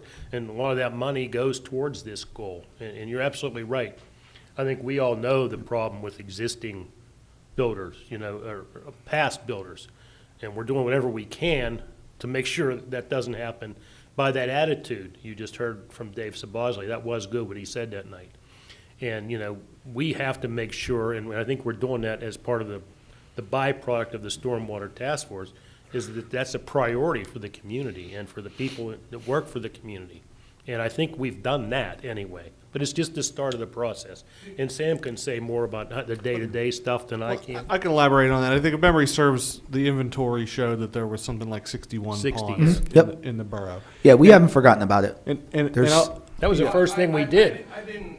That was actually the first thing we did was Well, go and identify. We'll have to go back to the I'll give- minutes because we had the inspection reports Yeah, on those so- ponds that so- were given to us. So they were inspected, they were Yep. inventoried, and from that, I believe, there were basically, I think, letters sent out to any of the private owners. They were So violation those letters.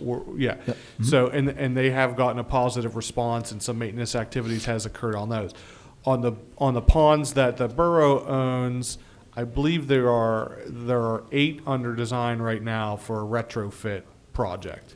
So I don't know when the design is finished or what the cost is, but there is that is in motion. I'll be honest, I don't know which ones. Could you check for that? Yeah. We can let you know. Yep. And please, if you have, there again, any questions, again, please contact us through the Stormwater Task Force emails or jot form, whatever you need to do. There are some ways we're gonna try and make us, as Sam said, easier. And that'll be a great help to people because, you know, ease of accessibility is the best thing we can do. So we're working towards that. So I hope you can see there has been progress made, although you can't see a lot of it, which drives us crazy on the task force. You know, we'd love to see these projects underway, but it takes time. It takes proper permitting, which take time. That's the main thing that. Property acquisition naturally is another hurdle that we have to get around or get through, get it over with. You know, one way or the other, we have to get it done. So we're committed to doing that. Dave, I didn't mean to insinuate that. Oh, no, yeah. No, it's good for us to lay that out Yeah, and no, tell the people how we're doing it. Yeah, I think, and I have to go back and look, because I thought 3 or 4 months ago, one of the meeting minutes, we talked about the inspection reports that were done on the ponds and the violation letters that went out to the ones that weren't owned by the borough. But I made a note here that we should probably just do a general update at the next task force meeting on retention ponds. So since we spent so much time back when you were on the task force, like reviewing each one of them and going through ownership and then the borough taking ownership of some of them and the whole, that was a laborious process. And so we want to make sure that, it doesn't fall through the cracks. And I think just based on, what they've done to just get through the inspection of all the ponds and then, keeping up with the material condition of them to make sure they're functional and things of that nature. So yeah, I think having that item on the next agenda to just give a general update would be important. So yeah, I think we're all aware of the Highlands issue, and there are other ones, but that is probably the most glaring one that I can think of right off the top of my head.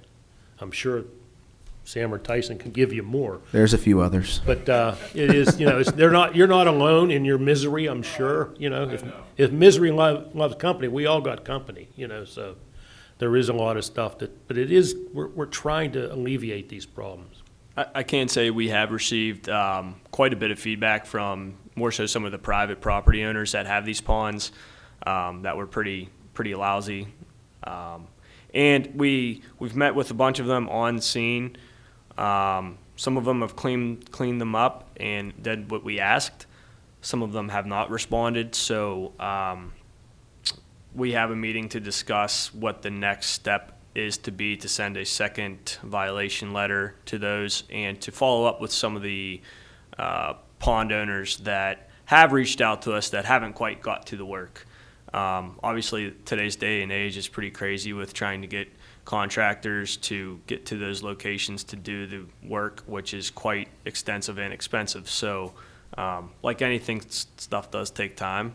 But I would say the feedback has been more positive than negative in regards to the storm ponds. Yeah, a lot of the homeowners aren't even aware that it's now their problem. Yeah.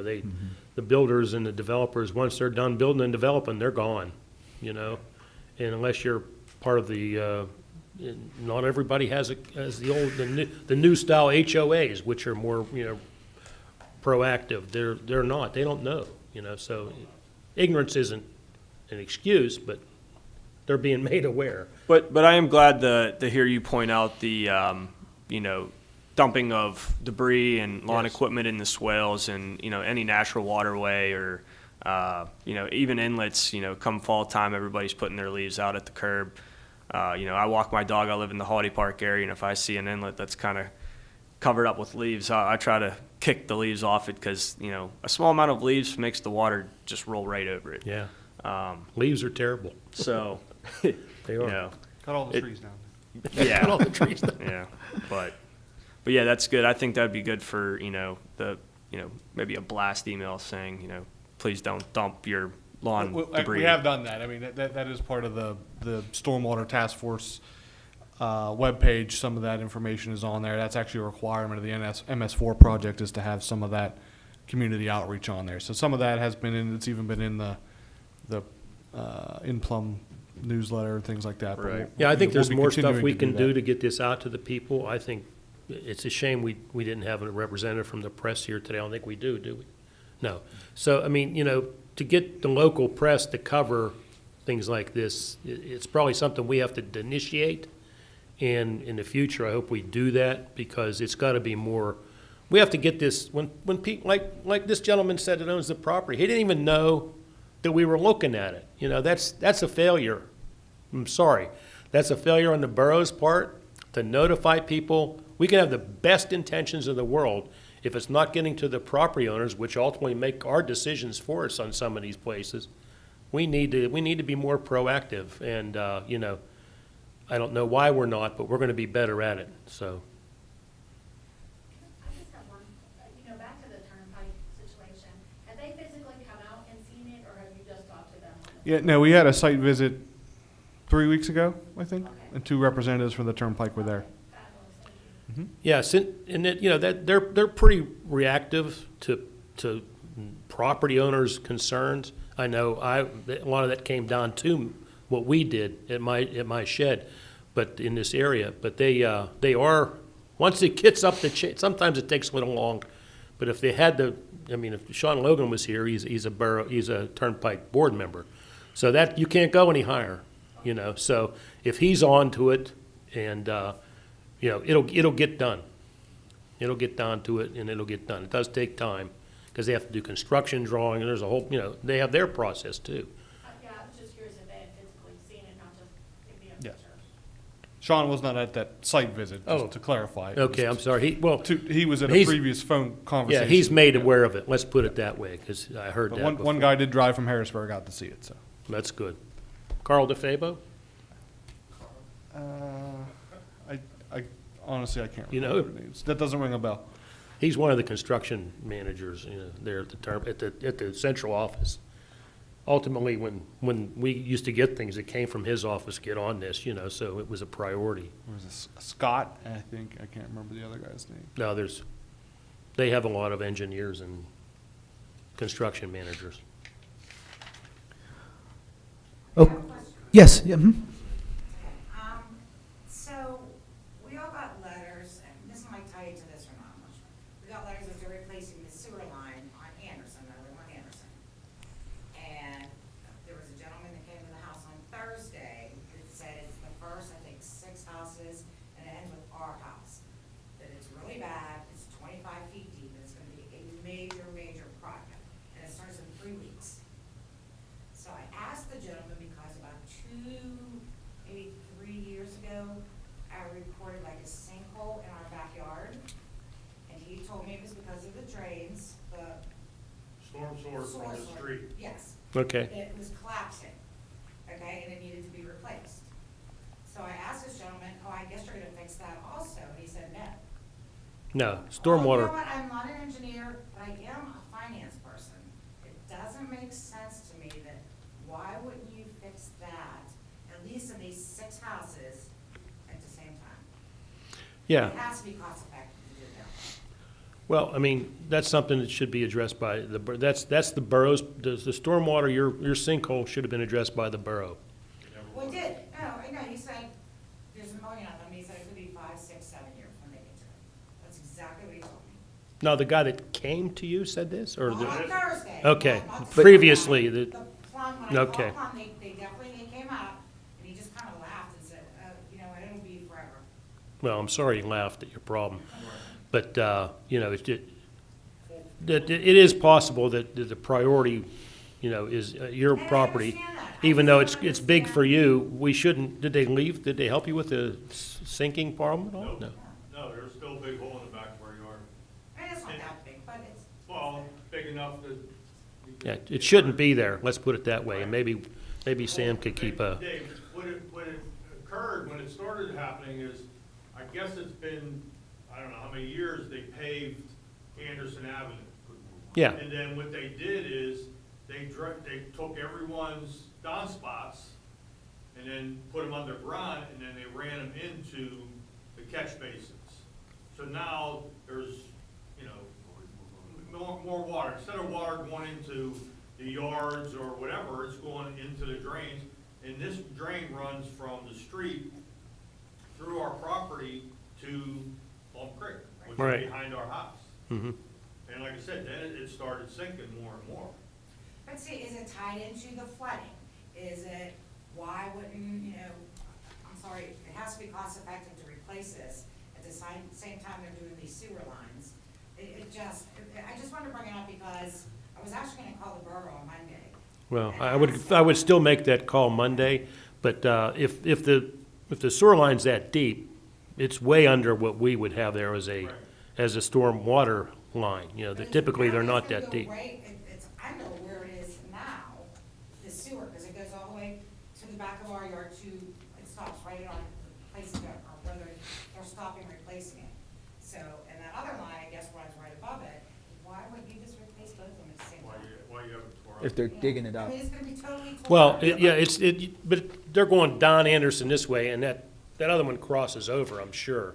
Goes down between your house, you know, Correct. that's, Yes. so it's, It's because they're two entities, so the sewer authority is probably not at all aware of yours, so we will have to bring it to their attention. And Right. we will, They probably don't we'll know. make some conversations next week to see if we can marry those up. and maybe if we have to send a crew down there and do that, you know, in conjunction with that, that's what we have to do. 'cause But yeah, I think we would agree that it would make financial Perfect- sense to do it at the perfect same sense. time, but again, the sanitary authority just likely was not on their radar. Yeah. What was your address, by the way? 541, 541. Like, 541. Anderson.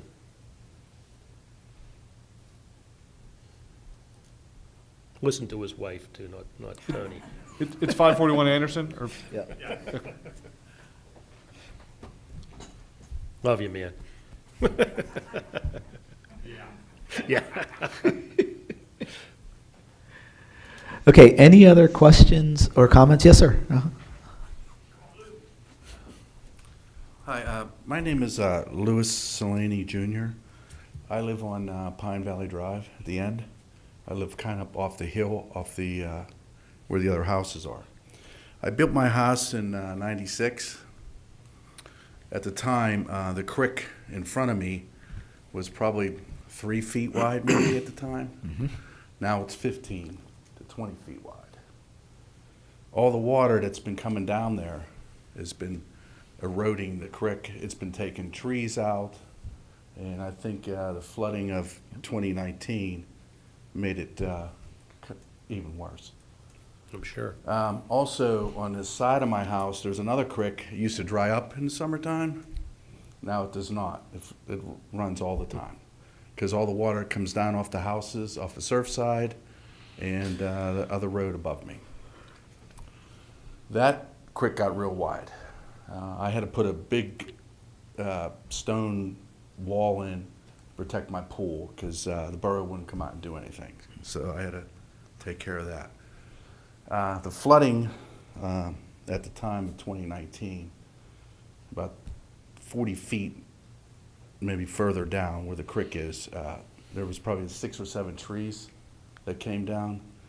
It was 30 feet high. There was all kind of fencing, people's garbage cans, Yeah. picnic benches, Clogged up the culvert. and it blocked it. I think that's part of why everybody got flooded. Oh, yeah. I do too. Yeah. Okay. Yep. My neighbor called the borough about it. They never came out and took care of it. So I went down myself and cut these trees out of the way so we wouldn't get flooded again. I think my property's pretty long there. I don't think I should be responsible for when the water came down and started eroding, knocking these trees down. That's not my fault. I think it needs cleaned out now because my neighbor George up on O Block Road, his pipe got torn out, his sanitary pipe. I don't know how long that was for, how long that was going into the creek. Luckily, I walked down there and seen it was broke. He got it fixed last week, but still, if a big flood comes down, I think it's gonna get ripped out again. Does it go right across the creek, huh? It goes right Yeah. across the creek. But the way he had it when it was built, the creek was only 3 4 wide. Right. It was mostly buried into the ground, but now it's 20 feet wide. His pipe is not buried in the ground anymore. All it is just a PVC pipe. They just connected some fern cones to it. Big storm's gonna come back. It's probably gonna take it out again. There is trees right now that's near his pipe, and I think it needs to be addressed because it's gonna end up getting flooded again.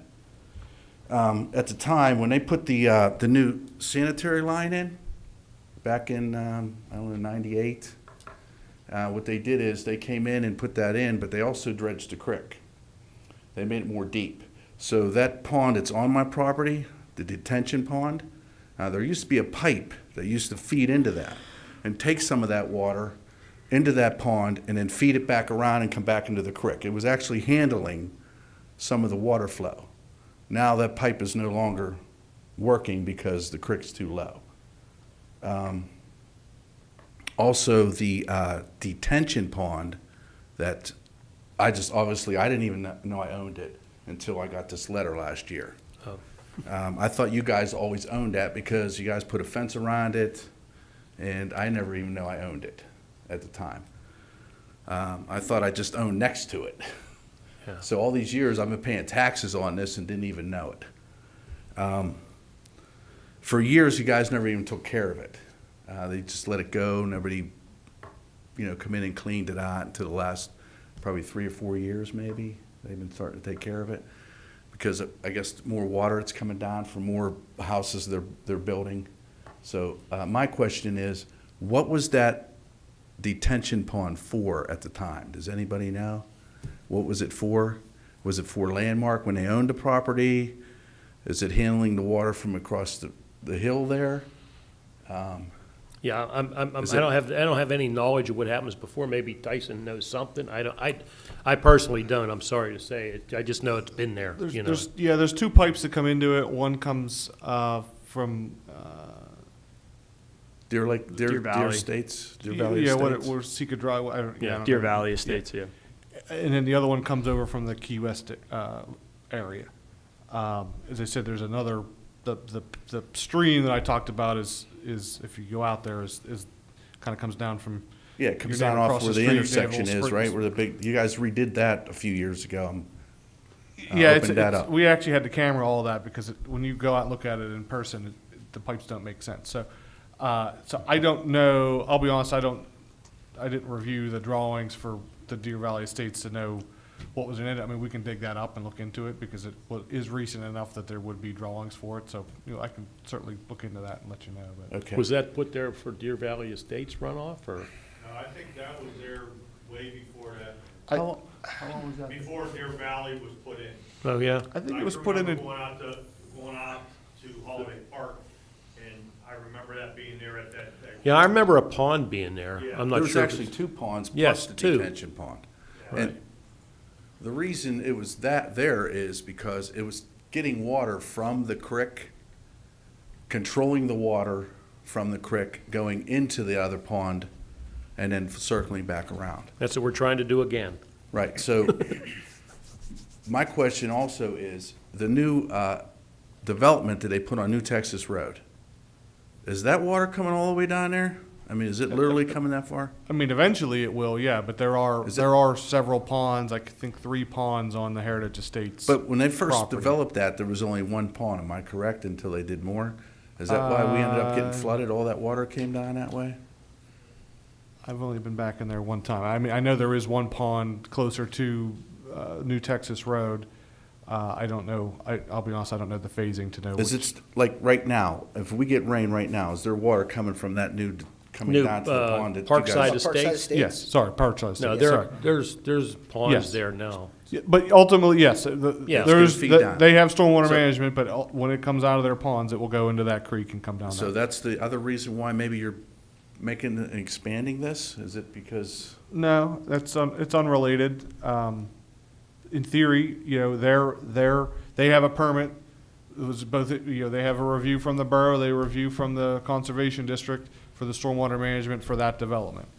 So Okay. it's adequate in respect to both the state and local requirements for stormwater management. Now, you know, if you get a super flood, 100-year flood and over, yeah, I mean, they're only sized for a certain storm, but in theory, the way that we design these developments is you look at the existing development, which was McDuncan Farm, you see what the flows were from that, and your post-development flows from all the houses and all the roads that go in there Okay. should be less than even what the farm was before.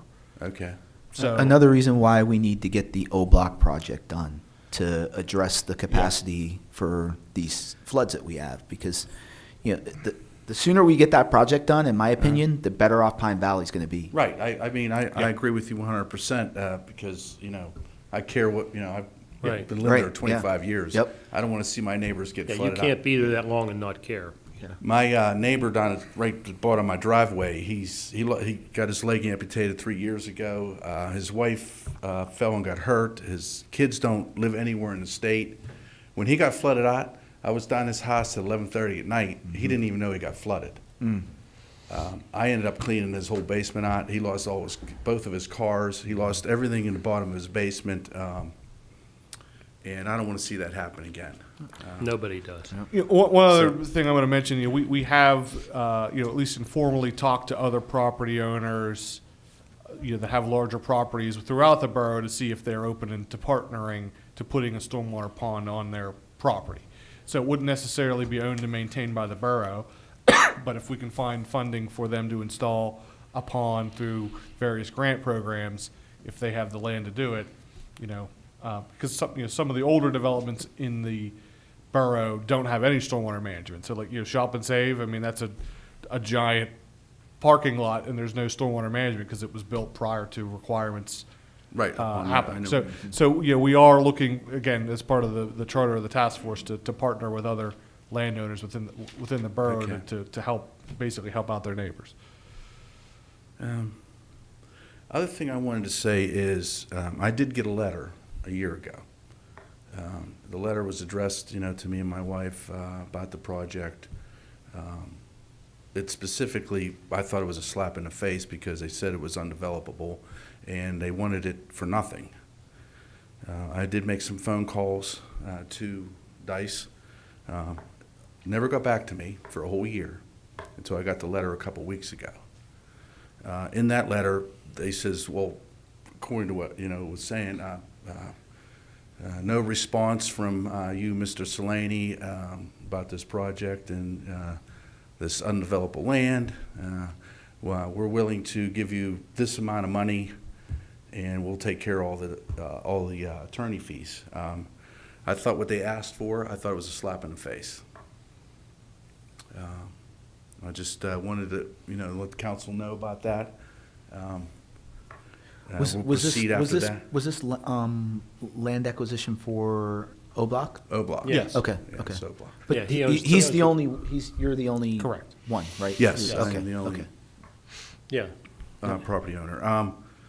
I just wanted to let you guys know that, But you live at the end of Pine Valley? yes. But Yeah. you own. Right across the street. It's right across. But the you own the property street, that's sir. across. Sorry, right across the street. Yeah. Okay, Property, okay. the other property is above your house, right? What's that? Your property that we're What we're interested trying to in develop, would be above your house, like, correct? where's his? No, the where's property his you guys house? are developing is O-Block Road property. I'm at the bottom at Pine Valley. His house is right here. Ah, okay, and that's. Like at the end. start of Valley. Pine Valley. Right, I know where he's at. Yeah. I've been up Okay, there. okay. Yeah, I'm at the dead end. I'm up in the woods. And just wanted to Okay, let you know yeah, that, no. that's all. Thank you, appreciate it. Can I Thank you. after the meeting I'm- after? Pardon me? After the meeting, could I just talk to you? Sure. Yeah, sir, appreciate you coming out. And what was your last name again? Solaney? Selene, okay, got it. Yeah. Yeah, thank you for coming, because it's nice to put it perspective from Yep. your point of view, you know what I Exactly. mean? And I'm sorry it wasn't you weren't contacted more, you should have been. As soon as we started, unfortunately, you get into legalese sometimes with attorneys, and they're doing what they think is right. But it doesn't go good for us, You know, we Oh, I want to understand, be but I more mean, hands-on, and it's difficult to do. We shouldn't come and talk to you in person representing the community unless we come with, you know, a knowledge by the council of what we're doing, and things got to be legal. I hate that, it's not a runaround, it is the way things are. And, Well, I don't want we're it to, gonna I don't get want it it to feel straightened that I'm out. holding up the project, because Right, I am right. not holding up the project. Good, Yeah. okay. That's- Well, you're that's- open that's where I'm to trying reasonable to get to. negotiations, is what you're saying? Oh, yeah, for sure. Once we- It's good for us because now we see the face behind the, Right. you Well, know. once we had established the property lines, because I think it needs to be changed a little bit, Right.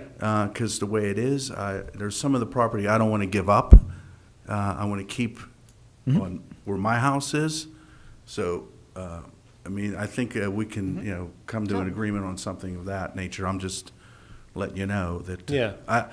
What you want is part of on the other side of the creek, where the other pond is, which cuts into that other pond. I want to keep that other pond, and maybe we can figure out and feed into this pond too. You know, take some of that water and bring it back around. It'll help it out, you know what I mean? Feed that back, because that pond that's there now is a natural pond. It has spring, it never dries up. There used to be a lot of fish in there when fresh water used to go into that. Right. I think it might help the situation out and there's enough land there that you can carry that back around, back into the creek. I don't know if, you know, Todd, I mean, you could see what I'm talking about. Yeah, Yeah, we'll we're- look at it here. And maybe it'll help it out. Maybe that'll expand a little bigger. Now you could have two ponds, two retention ponds, so. Well, we're definitely interested in making Okay. it work for everybody. Right, You know, right, whatever for the sure. design is definitely, you know, eventually ruled upon, we want to make it work so we can get what we need and you can get what you need, you know, truthfully. Because some of the houses down from further from me, they lost part of their property too, because when that flood came in, I mean, they lost 10 feet of their yard. Yep. I mean, it just eroded away. Yep. It's not my neighbors dumping grass and everything No, else. no, No. no, not, I'm just letting you know that. your area there isn't. There again, There- you're at the bottom of the hill, you get all the water. you know? Yeah, Car- it's, Carlos and I mean, walked that Yeah. 2 years ago. Remember when we walked? We saw the erosion. We Yeah, did you see how Oh, it yeah. goes? If that embankment on the other The, side. the shed is getting ready to. One of your neighbor's sheds is getting ready to go down. Yeah, into well, the- some of the sheds got moved that Yeah. day. There was cars that got pushed from 1 yard down 3 yards Yeah. that we had. I'm just. Yeah, water's, But the thing terrible is, force. if that hillside where Bert's house is, if it wasn't low, that would have flooded up over past the street. But luckily, it was low enough where that water carried up and, you know, protected some more houses down the road. If you would go down past where my house is and you see how wide it actually got oh, yeah. compared to what it used to be, Right. I mean, there's trees laying down there now. I'm not going down and cutting them because I'm getting a little too old to be doing that kind of stuff. But I think it needs addressed, Okay. you know, because the trees just don't fall over. They fall over when the ground gets eroded, and then they fall over. They fall So, into the creek and obstruct it. That's exactly what happened. Yep. If I'd have took pictures in 2019, you would have been. I mean, it was 20 feet high. Yeah. That's how high it was. And I said, I got to start getting rid of some of this, and I started cutting it and moving it, and there's still logs down there. But all right, thank you. All right, Appreciate thanks for it. coming Thank up. you. Thanks for coming today. So I want to be respectful of everyone's time. I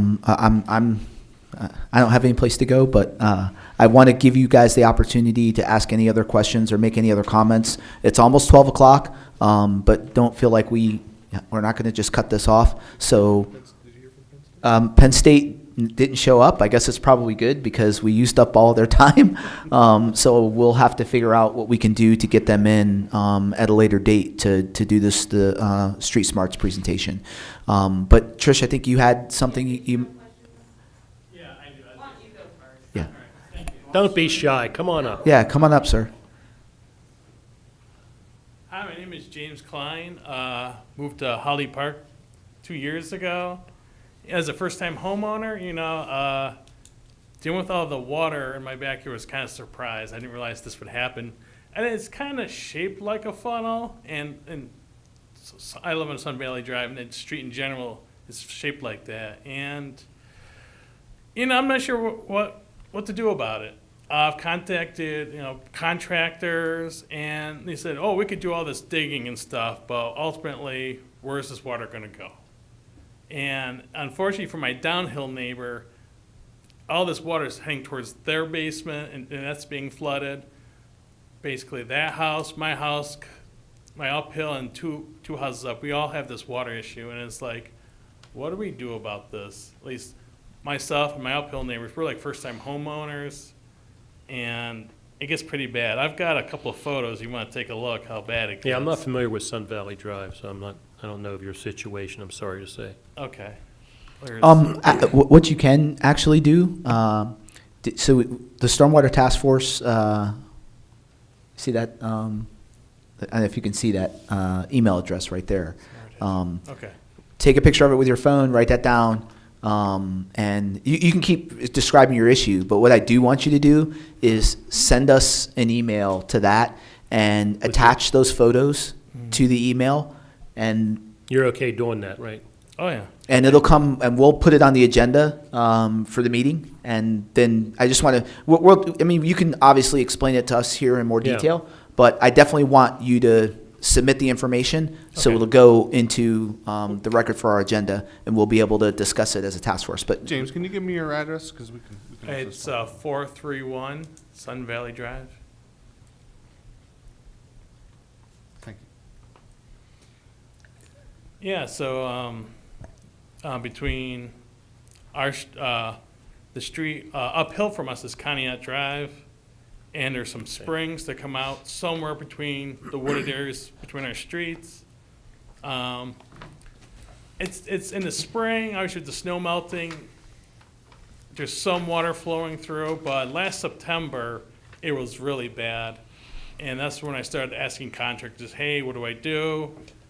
They weren't quite sure what to do with all that water. One guy suggested it connecting to our gutter system in the ground, putting some sort of connection there, but I don't think that was completely allowed. So that's why I'm coming to you guys, just to see what are our options. I know some of my neighbors look like they're collecting the water and dumping it onto their front lawns with some space between their, like a foot from the street, so it's not dumping water directly onto the street. But part of me is like, that doesn't look like the best practice as far as them doing stuff with your water. So that's one thing I'm just trying to figure out how to proceed and how to keep water from my own basement, and my other neighbors, they have the same issue too. I do want to say something, and I know no one ever wants to hear this, but when we get these complaints, we go out and investigate it, and we see if there's anything that is the borough's responsibility. Uh-huh. Unfortunately, many of these flooding issues are not the borough's responsibility. borough's, And, okay. we're happy to come out and take a look, because sometimes it is. Sometimes there's a broken pipe. In some instances, the borough can try to find funding to help private homeowners. Yeah. And again, like I said, I get it. No one wants to hear that. Just below me, there's quite a few of my neighbors that are kind of below my house that they say, hey, we've been here 20 years and now we're getting flooding all of a sudden. What can we do? And we went out and looked and TV'd pipes and things like that. And in some cases we can give you recommendations, or we can try to help find you funding. But in some instances, it purely is a property ownership issue. So again. Okay. But we'll be happy to look at your individual situation or anyone's individual situation and see what we can do to help. But unfortunately, it's not always the borough's responsibility. That being said, to go back to what Mr. Solani said, we have talked about, Plum has a, for Earth Day every year, we do a cleanup for trash. We've talked about maybe having a separate one to clean up trees, because we recognize that that's a problem. Again, a lot of it is just finding and appropriating funding to do that. But we will certainly stop out and look at your situation. All right. Thank you. Thanks for coming. You knew you couldn't have a meeting without Trish. I'll give Here's my name Trish. Anyway, Trish Meek, 4320 New Texas Road. So I have several, so can I just list them and then you guys can answer them? So I first wanted to say about the acquisition, that does make me somewhat concerned, because I know the federal projects that I've been the project manager on, as soon as you show intent or reach out for federal funds, it's federalized. And all the projects I do use local funding for all pre-construction.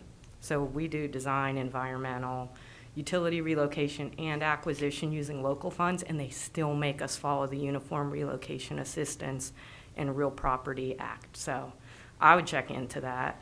And it just seems somewhat inhumane what happened, and I'm sorry that happened to him, because even if you don't have to follow the federal process, it just seems like there should be more interaction there.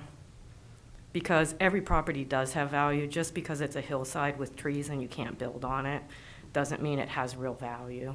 So the questions that I had were, when I read some of the minutes, the Stormwater Task Force talked about ponds that were identified for retrofits so that they would retain water for a longer period of time. Can you talk about that? And are any of the identified projects moving forward? Because I know a lot of communities have used that as a way to slow down the water that's entering the creeks and flooding. And then I know that you had awarded a contract to HRG to do the inspection. Yeah. Hold on one quick second. Does anybody have a response on the first item? Yeah, as far as I know, my understanding is I think it was Abe, but don't quote me on that, but there are a number of ponds that are under design for retrofit, but I don't know the specifics of it. But just to give you an example, because I know that I am working on a couple of Is Murray's. the Highlands one of them? Can I ask you that? Yeah, Yeah. that was a question. Yeah. I don't know the answer to that, but I will find that out. But typically what we look for in a retrofit project, if it was a pond that was designed 20, 30 years ago, yes, there are things you can do to the outlet structure to increase the time that that it detains the water or what have you. So, but unfortunately, I don't have the specifics of those. But I think that my understanding is that they would be going to bid at some point in time in the near future. Good. So at that point, you would know more about it. But we'll as Dave mentioned, we'll get a better update at our next Stormwater Task Force meeting so that we can disseminate that. Yeah, I'm glad to hear they're moving forward, because they're relatively low cost. Yes. No permit needed, quick fixes that you can see immediate action, so that would be great. And then I had a question about the HRG contract. So I know that HRG was hired, I think, for an initial 1 year. Has that been extended, or are we gonna keep them to do inspections in the future? Or is that a year-by-year decision? I think it's a year-by-year decision. Okay. Yeah, I think. We just awarded that contract like, when I was still on council last year. I don't think has it been Probably close up? to a year by now, yeah. I think it was around, yeah, I think it's been, I think as Mr. Vento indicated, that the borough is trying to train a crew, a public works crew, to eventually take that over. They're just not there yet, but eventually that task would migrate to borough staff as opposed to a consultant. But Which as of- gives us a lot more control over immediate needs, maybe, saves so. money too. I don't know, Save consultants money. are pretty quick. Well, yeah, they can be. And then I had a question about the St. John's Pond, because I know since our friends live down on Anderson Avenue and every amount of rain impacts them in some way, I did notice that pond wasn't retaining any water after significant rainfalls, and I reached out to the Conservation District, and I received the letter from them with all the deficiencies. So I guess my question is, how does a pond get inspected? Is the pond inspected during construction to ensure that they're meeting the plan requirements? Or does that just not happen in Plum? Because it seemed like there were a considerable amount of deficiencies there. Yeah, I can speak to that. So yes, the borough does have inspectors that go out during a project to make sure a project is installed per the plans. And the borough had its own inspection letter that St. John's is working on addressing as well. And then to the Conservation District letter, I believe one of the issues is that there's a maintenance valve that's not installed, so it is letting water flow through more quickly. So St. John's has been soliciting bids to to address that letter. Yeah, they had told me also that they were supposed to meet with a representative of the borough to talk about other issues related to that pond. Has Yeah. that occurred yet? It did. That was about 10 days, about 10 days ago. And so when could we see those improvements put in place so that that water is being detained? Because I think that was designed actually as a retention basin, that it would hold water for some time. It's a bioretention facility, so as with any of the others, I mean, it will hold water, but not in a definite period. It should drain, 24 to 72 hours. So I think that the items within both letters from the borough and the conservation district will make that better. Do we have a time frame? So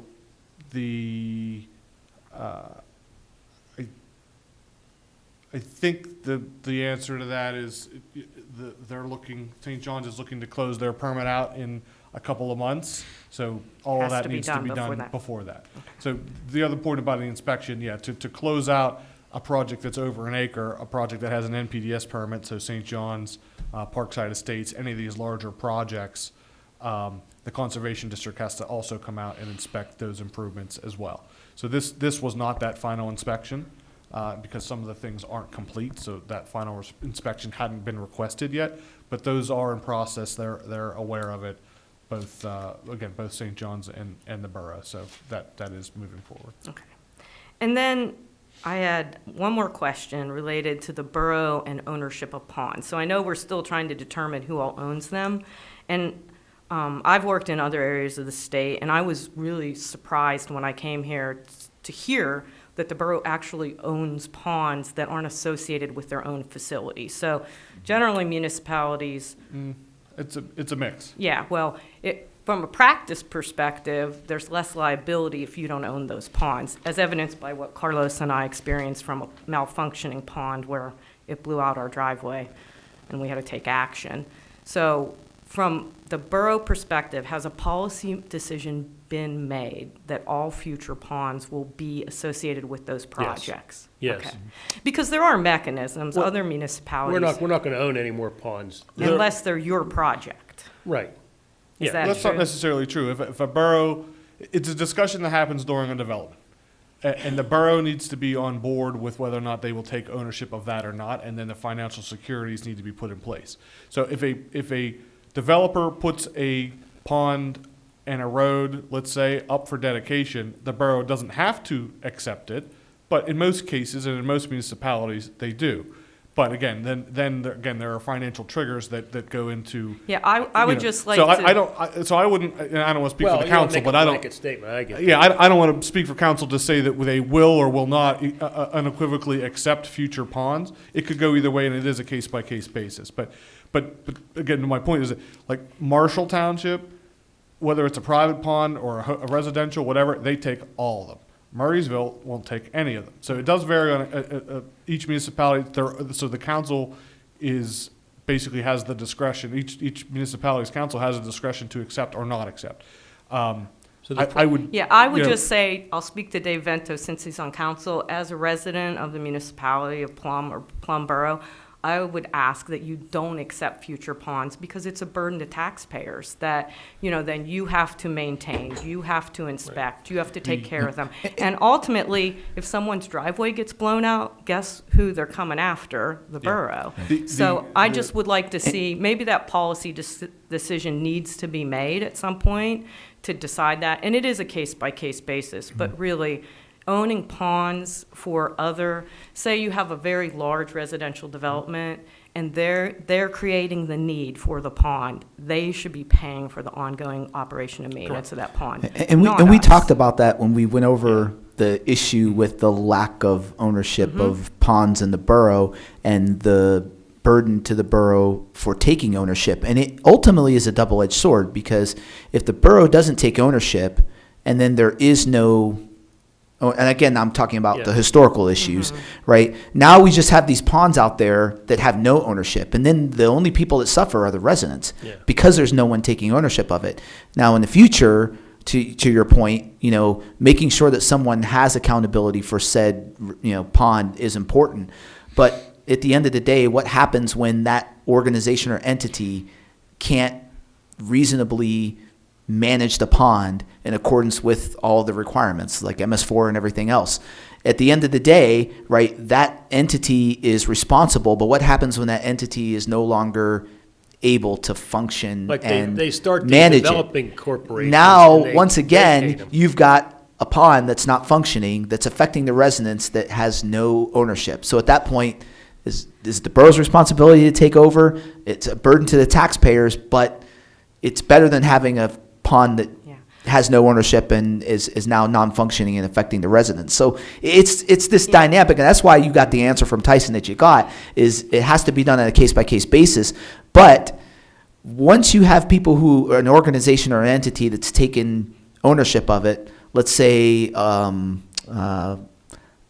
home, what do you call it? Homeowners association, HOAs, yeah. right? So not all HOAs are created equal, right? And But you know, we, the borough has the ability to review those homeowners association Yep. agreements. Yep. The legal mechanisms are there now. Sure. In the past, I understand Yeah. how handshakes occurred and things happened and people took over ponds, but there are many municipalities that are very effectively handling this. And Yeah. even if those LLCs dissolve, you can still go after them, as evidenced by what we had to go through and what ultimately happened. There's still someone ultimately accountable for that. So I guess I did have one more question, though, about Plum Creek Park and the work that occurred down there with the riprap.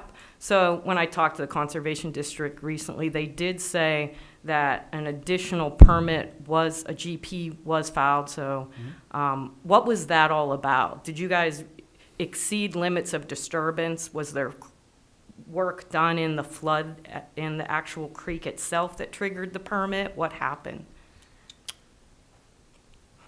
So the Public Works crew had placed some riprap as a emergency maintenance item, and the Conservation District essentially felt that that constituted work that should have been covered under a permit. So we retroactively filed for a permit. It just was issued yesterday, actually.